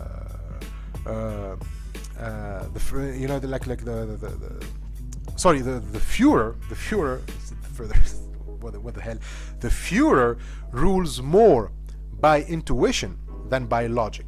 And so, as the authors note in a footnote, intuition, dynamic worldview, mission, and fate were common terms in educated National Socialist jargon. So what the rulers are therefore doing is taking the posture of word engineers. They never believed in the objective necessity of machinery. What matters is their own interest. What matters is to show that they have more power. It's basically a dick contest. And likewise, the subjects don't care either about objectivity, but simply about the increase of their comfort. And so seeing the display of strength of rulers simply makes them feel safer and more confident in the system, in the machine. If these are the people running the machine, then I'll be fine. I can give more of my power away and my freedom away for them, because I believe that the master will take care of everything. That's what the slave says. And so this is to be contrasted with what was said earlier about the master and slave. In pre-industrial societies, it was the slave who does the work. But in industrial societies and in post-industrial societies, people have more free time on their hand through work automatization. And so work is still used as a means to reproduce a system, of course, but with the increase of leisure and idleness, people can have the time to think. They can start to realize that the system isn't really that great. So the rulers must put an end to that. They must prevent that. And they do that through comfort. The masses must now turn into ideologues, into vessels of ideology. They need to become the cultural and ideological guardians of the system. And so this is done through either mass culture or by the proliferation of administrative work. Since industrialization now secures food supplies and many people are no longer needed on the fields or even in factories, since many machines run on their own, such people need not to put their time and effort into thinking of alternatives to the status quo. So we therefore need to keep them unemployed so that they are too hungry to think, and give them, jobs that are pointless, vulnerable, and underpaid, but just enough so that they can just afford the minimum of comfort. And so this is the point of administrators. You take an action that can be done in 3 seconds, and you make it done in 2 hours by adding more functions. You just need a piece of paper. That paper needs to go through 10 offices to get 10 signatures on it. And so you must keep people busy and dumb. And what's better than administrative work and the movies to do that? With this, you have everything at your disposal to simultaneously make people buy into the myth of fate and objective necessity, and buy into the myth that the rulers are protecting them from that fate. So in short, they need to believe that they are powerless to change things, and they can only rely on rulers. So in other words, as we grow the means to eradicate poverty, we make its threat even greater. And so this is the project of enlightenment. We develop the means to live without fear, but we also keep that fear hanging right in front of our faces. And so this is basically a mafia system. There is no need for fear, but we will make sure that you are afraid so that you beg for our protection. Like we are made to live in fear on purpose. And so this is the racket theory that we mentioned in the afterword that was developed by Horkheimer and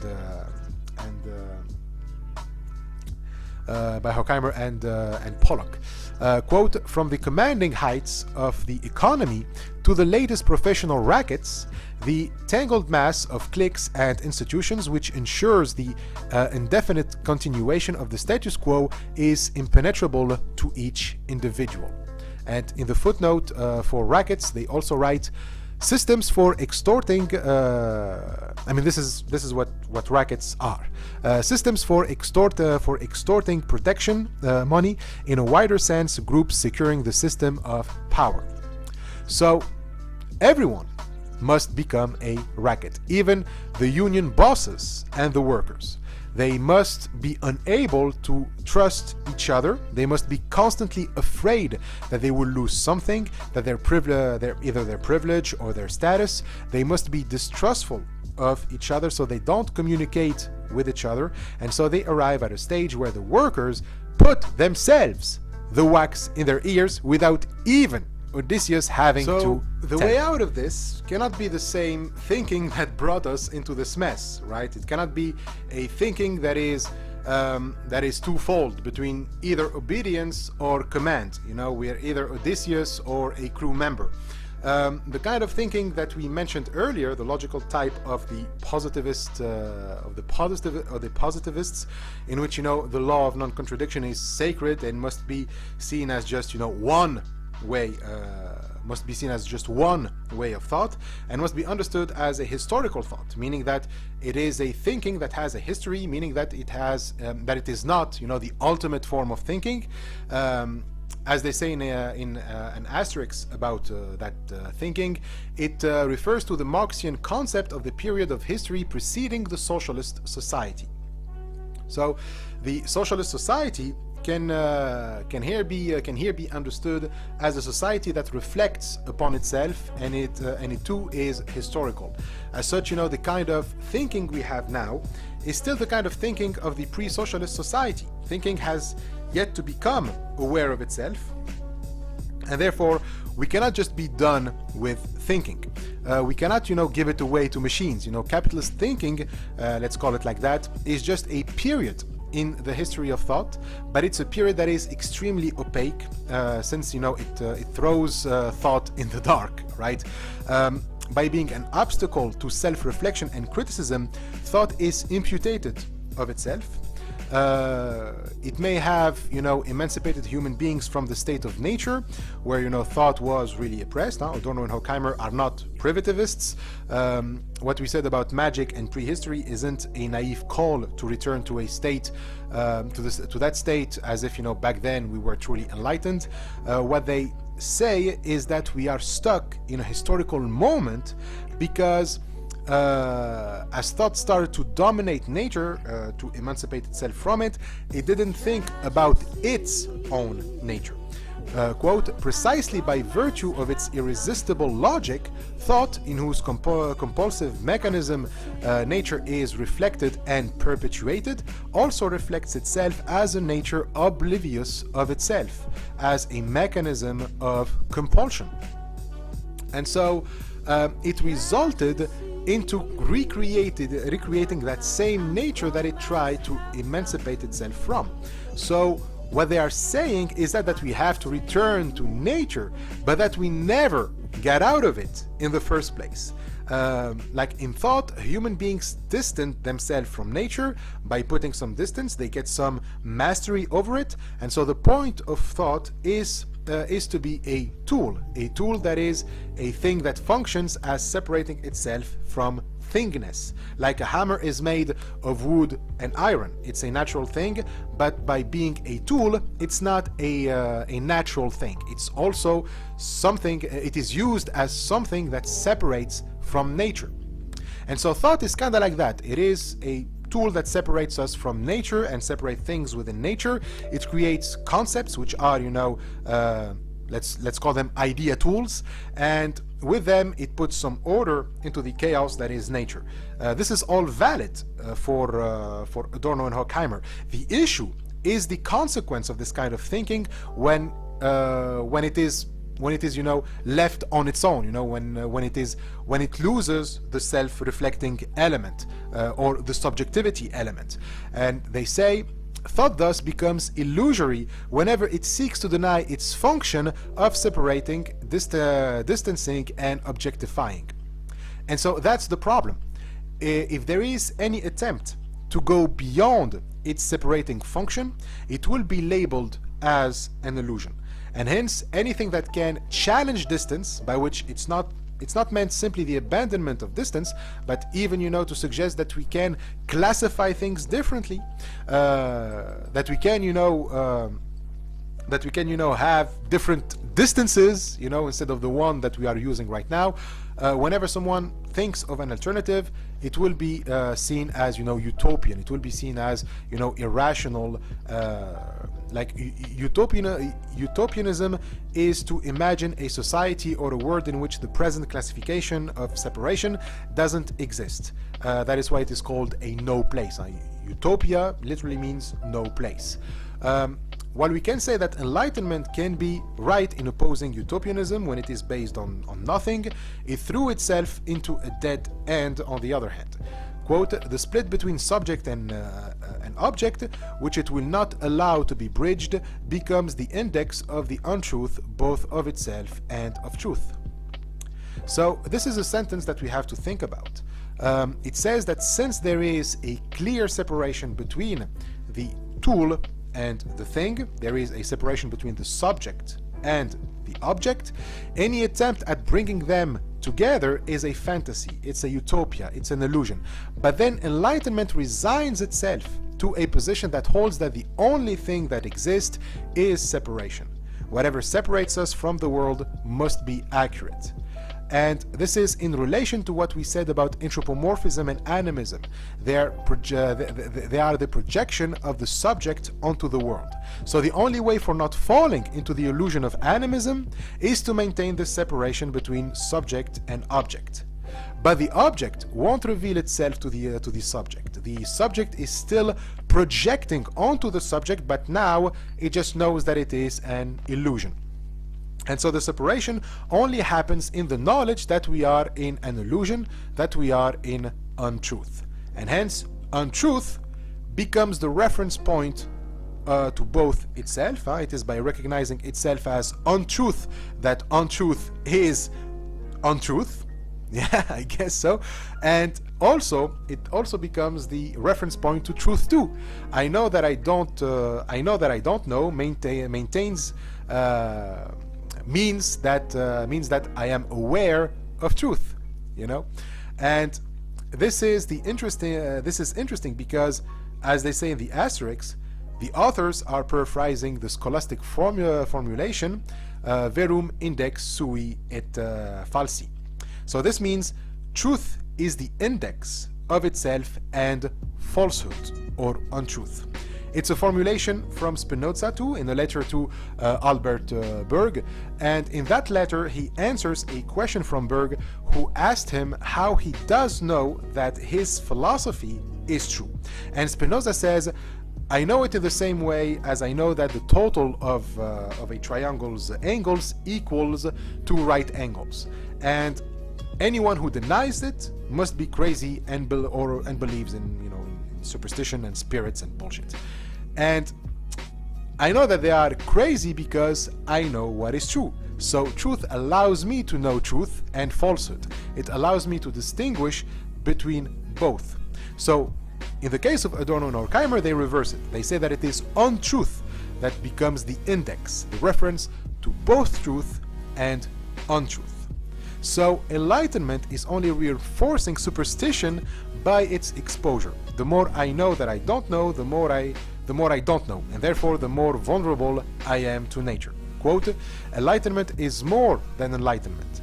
It is nature made audible in its estrangement, in mind's self-recognition. As nature divided from itself, nature as in prehistory is calling to itself, but no longer directly by its supposed name, which in the guise of mana means omnipotence, but as something blind and mutilated. In the mastery of nature, without which mind does not exist, enslavement to nature persists. So, the paradoxical conclusion from this is that thought indirectly admits its impotence towards nature and by extension to the social order. Thought, by simply becoming a machine that produces facts, cannot produce an alternative to the present order, since facts are about something that happened in the past, something we are already familiar with. So if science talks about injustice, for example, it can only produce facts about it, but not do anything about it. It simply measures injustice. But the simple measure of injustice doesn't do much to the power structures that created that injustice. Like, it is true that in principle Enlightenment is opposed to power, and by making everything about neutrality and objectivity, it seems to have turned science and knowledge into a tool against power, or at least that cannot be used by power. Bacon was somehow right about this. The authors also quote about Bacon, like they say that Bacon dreamed of the many things which kings with their treasure cannot buy, or with their force command, of which their spies and intelligencers can give no news. We already also mentioned this in the first section.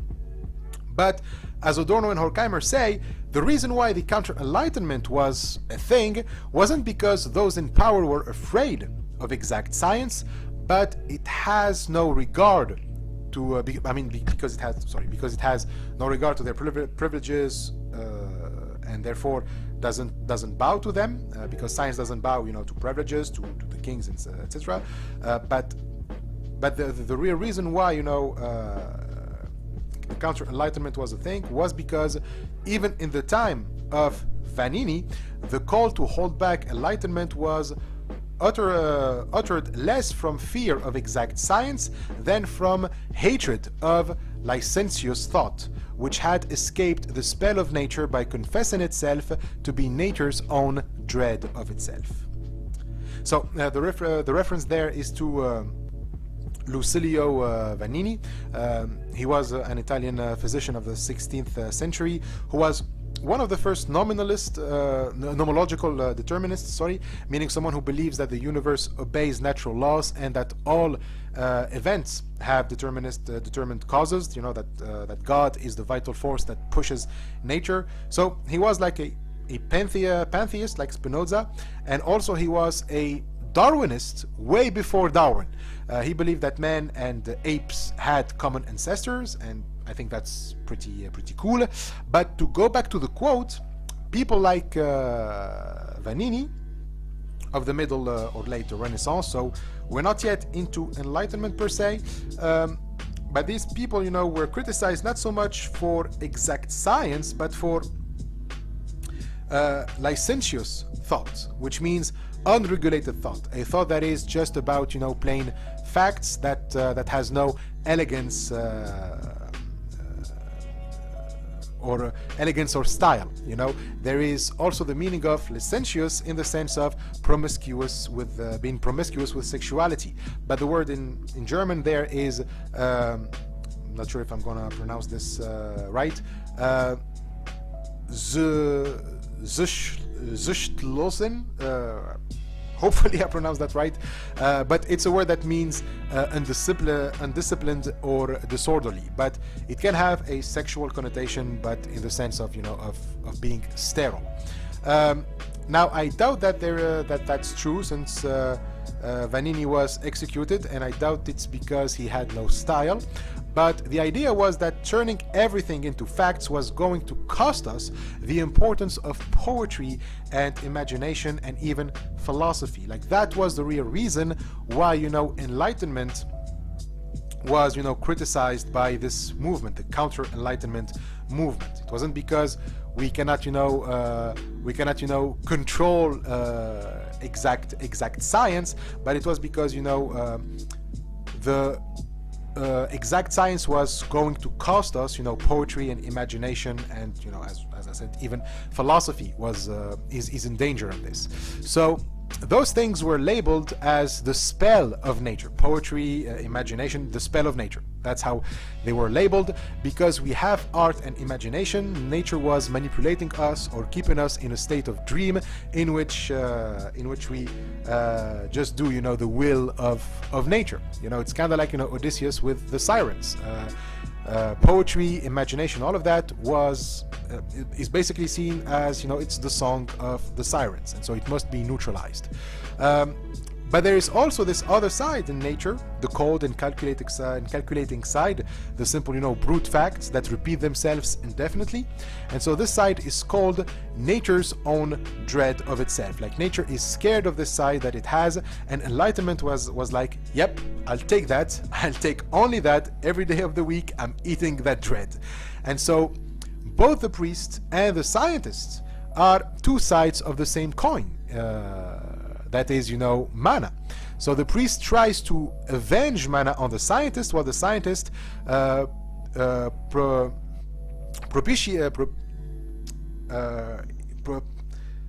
spreads mana through showing fear. Propitiates, that's the word. Propitiates means when you offer something to a god or a spirit to please them, and so enlightenment shows fear as a way to prove to mana that it is, still its servant. So, like in nature, we are frail creatures, constantly in fear of losing ourselves, constantly in war for survival, and so enlightenment keeps that fear alive. It keeps reminding us how frail and small we are. We are insignificant in the grand scheme of things, and so by making it all about self-preservation, like survival is all that matters, the concept itself doesn't matter at all, even as a separating tool. Its validity is only its usefulness. And so as such, we end up with the worldview that everything is basically a lie. Everything is just an illusion, and we are just, sorting out which lie is more useful than another. Like all utterances are purely a matter of power. All cultures are lies whose purpose is power. And so truth itself becomes just a cultural heritage, and therefore it becomes neutralized. And so with this, Adorno and Horkheimer conclude this first essay of the book by turning to socialism. Their critique starts with the first sentence of the last paragraph of the chapter. They say, but to recognize power, even within thought itself, as unreconciled nature, would be to relax the necessity which even socialism, in a concession of reactionary common sense, prematurely confirmed as eternal. So, what's interesting here is that Adorno and Horkheimer, they claim that socialism made a concession to reactionary common sense. Now, what is reactionary common sense? Well, reactionary first means someone who reacts rather than acts. It's a term that in progressive circles means that you resist change. When someone brings in something new, a reactionary would see that thing as threatening the current order. So traditionally, reactionary common sense was the main enemy of socialism, and so when socialists try to advance equality and autonomy of workers, for example, they are opposed by reactionaries who don't want those social changes. But it seems that Adorno and Horkheimer are claiming that socialists are now acting like reactionaries. How so? Well, there are three things in play here. There is this unreconciled nature, necessity, and the term eternal. Now let's start with the first one, so unreconciled nature. What this means, what the authors mean by this, is that socialism looks at nature in the same way as enlightenment looks at it, as independent. Nature is the radical stranger, it's the radical alien, and is always hostile to us. Hence, we are in tension with nature for our self-preservation. And so this relationship should always be maintained. Like the split between subject and object must always be maintained there. Otherwise, we fall back into anthropomorphism and animism again. So spirit or mind and matter should be kept separate. But at the same time, we agree that spirit is a product of nature. From here, they would argue that nature is unreconciled with itself. There is an inherent tension going on between spirit and matter, but to avoid that this tension ends up with mind, projecting itself onto nature, classical Marxists would claim that the mind, they would make the mind the product of nature and must therefore obey the same laws of nature. And so those laws are basically reducible to the law of necessity. There is some order of things that keeps unfolding, repeating itself, a pattern of necessary causes, and so such a process is understood as eternal. And therefore, just like the natural world realizes itself through necessity, meaning that everything that happens has a cause that determines it. So it must be the same for the mind. You know, the laws of necessity for the mind are economics. There's the asterisk there on the word eternal, and when you check it, there's a reference to Karl Marx's Capital, the third volume, more exactly. Now, already in volume 1, in its introduction, Marx gives this famous sentence about Hegel, where Marx turns Hegel upside down. Like Hegel thinks that it's ideas that shape the material world, but from a Marxist point of view, that sounds like animism and mysticism, like a last attempt for the mind to be reconciled with nature. So Marx was like, no, it's the other way around. It's your material conditions that give rise to your ideas.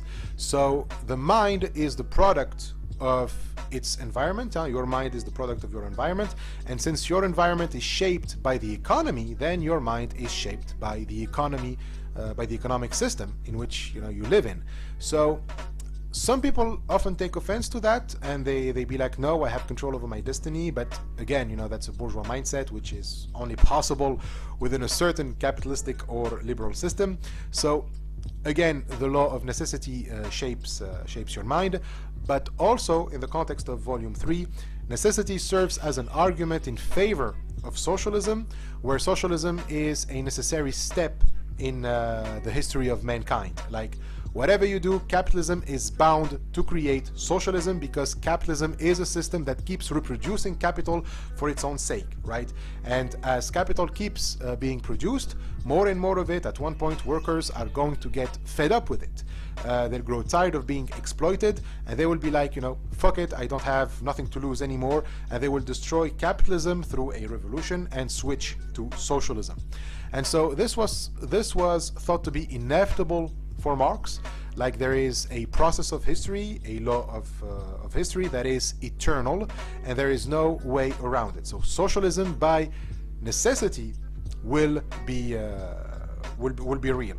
It will, realize itself.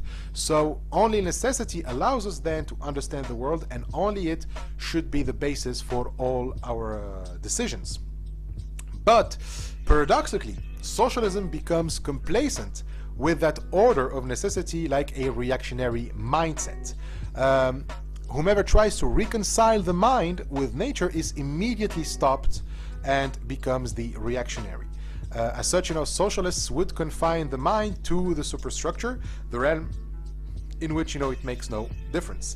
And so, as they say, in declaring necessity the sole basis of the future, and banishing mind in the best idealist fashion to the far pinnacle of the superstructure, socialism clung all too desperately to the heritage of bourgeois society, of bourgeois philosophy. So socialism, in Marx's thought, is therefore a heir of enlightenment. Like in Hegelian dialectics, there is the theodicy of socialism disguised as science, but also all steps in history are converging towards one goal: socialism. Socialism, like capitalism, isn't seen as some form of government among many, but the necessary organization of a society based on Enlightenment reason. And so this new state of the world will mark the end of history and will, as we said, run itself eternally. In such paradigm, thought is seen as superstition too. The mind is accused of idealism every time it reaches beyond the physical. If the mind, errs, it becomes at the service of the superstructure. For Marx, society is divided between a base structure and a superstructure. The base structure is the economic system that organizes society, and the superstructure is the cultural organization that results from the base structure and keeps, basically legitimizing it. So within the superstructure, you find everything from art to entertainment. Whether in capitalist or in socialism, art's function is to reinforce and justify the economic system at the base structure. And as such, in socialism, the same principle of bourgeois society is applied. Thought is only a tool for control. And so the focus of classical Marxists is therefore the base structure. It is important here to highlight that Dialectic of Enlightenment and the Frankfurt School are among the intellectual figures that contributed to the shift from economics to cultural studies in Marxism. They identify that both bourgeois philosophy and Marxism suffer from the same disease, their disdain for the mind, and so they're afraid of superstition. Marxists too, like Spinoza and Enlightenment, linked freedom to necessity and made nature into the independent stuff that they must be distinguished from. And so this, of course, is the Frankfurt interpretation of Marx. So keep that in mind. Maybe you don't agree with this, and fair enough. There are good arguments against this, but keep in mind that what they have in mind was the Soviet Union under Stalin, in which people were reduced to a mere copy of everyone else. So everything that was said about capitalism and Nazis in this chapter also applies to Stalinism. Now, not necessarily socialism, but precisely Stalinism. And so their point is that Marxism banished many things it shouldn't have banished from praxis, and those things are now coming back to avenge themselves. People are trapped under totalitarianism because that's what nature does once you imputate thought from it. The role of theory is therefore crucial in praxis, since it allows thought to remember its origins and its link to nature. It reminds thought of mana. Quote, but a true praxis capable of overturning the status quo depends on theory's refusal to yield to the oblivion in which society allows thought to ossify. So the focus on material needs, if you want, seems to be a mistake within Marxism. Like Marxists argue that the reason why society become totalitarian is because of an unfettered technology. That's a term that they use in 1947, which replaced the unfettered technical forces of production in 1944. But you get the idea. It was because technology wasn't properly organized and regulated that societies turned into totalitarianism. The inequalities that lead to ruler on the one hand and the ruled on the other stems from a chaotic and random distribution of technology. And so those who have the power can keep the benefits of technology just for themselves. They own the means of production, and therefore they decide what to do with it and how production should be organized, planned, and distributed. This, of course, is accurate, but to think that fulfillment of individuals is guaranteed once we set egalitarian material precondition for that fulfillment, and that alone is necessary, that would be naive. But it's the direction that even what Marxists call naive economy took. As the authors quote from sociologists working at the Rockefeller Foundation in 1943, the supreme question which confronts our generation today, the question to which all other problems are merely corollaries, is whether technology can be brought under control. Nobody can be sure of the formula by which this end can be achieved. We must draw on all the resources to which access can be had. So, giving the falseness of this claim, Adorno and Horkheimer identify another reason why totalitarianism is on the rise. As they write, the fault lies in a social context which includes blindness. The mythical scientific respect of peoples for the given reality, which they themselves constantly create, finally becomes itself a positive fact, a fortress before which even the revolutionary imagination feels shamed as utopianism and degenerates to a compliant trust in the objective tendency of history. So, history itself, the main tool of Marxist criticism, becomes itself a fetish. What is supposed to reveal the nature of things beneath their surface becomes another veil to conceal them.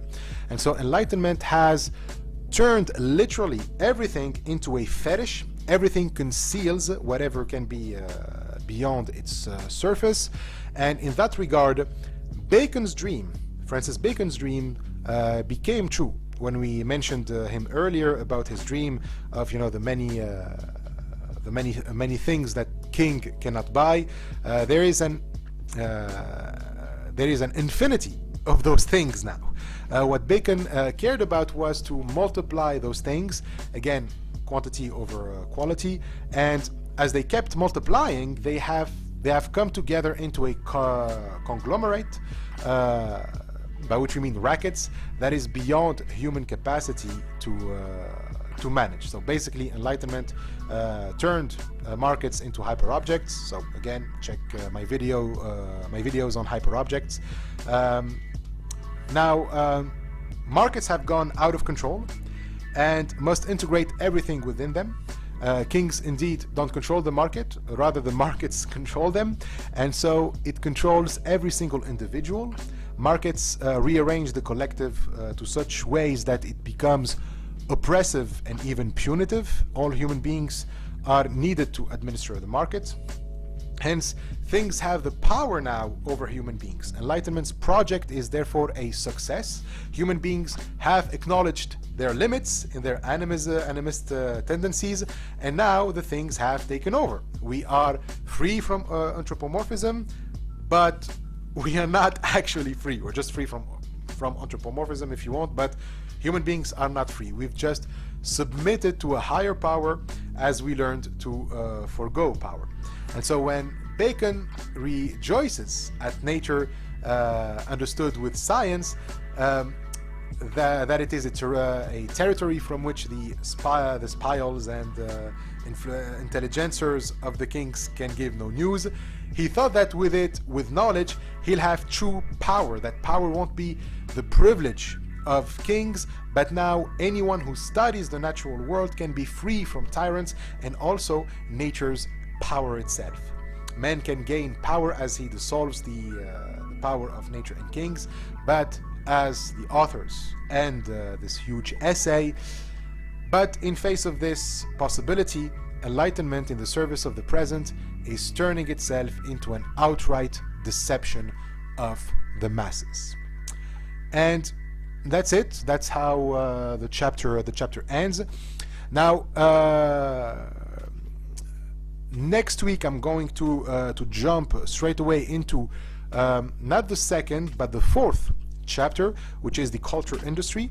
The second and third chapter, I mean, I will go back to them after the culture industry, or maybe after the chapter after that one. It's about the two excursuses in which, you know, Adorno and Horkheimer develop more, you know, what they were saying in this first chapter through two case studies. In the first one, they are going to talk more about the Odyssey in the first excursus, and then in the second one they are going to talk about Enlightenment in relation to morality. They're going to mention Le Marquis de Sade, the novel Juliet. I think it's better if we jump to the culture industry, and then we will back to those two, because I mean, we ended with the notion of deception of the masses, and the culture industry precisely, you know, is developing this notion of Enlightenment as deception of the masses. So next week we start the chapter of the culture industry, and hopefully you find this helpful, and as always, thank you for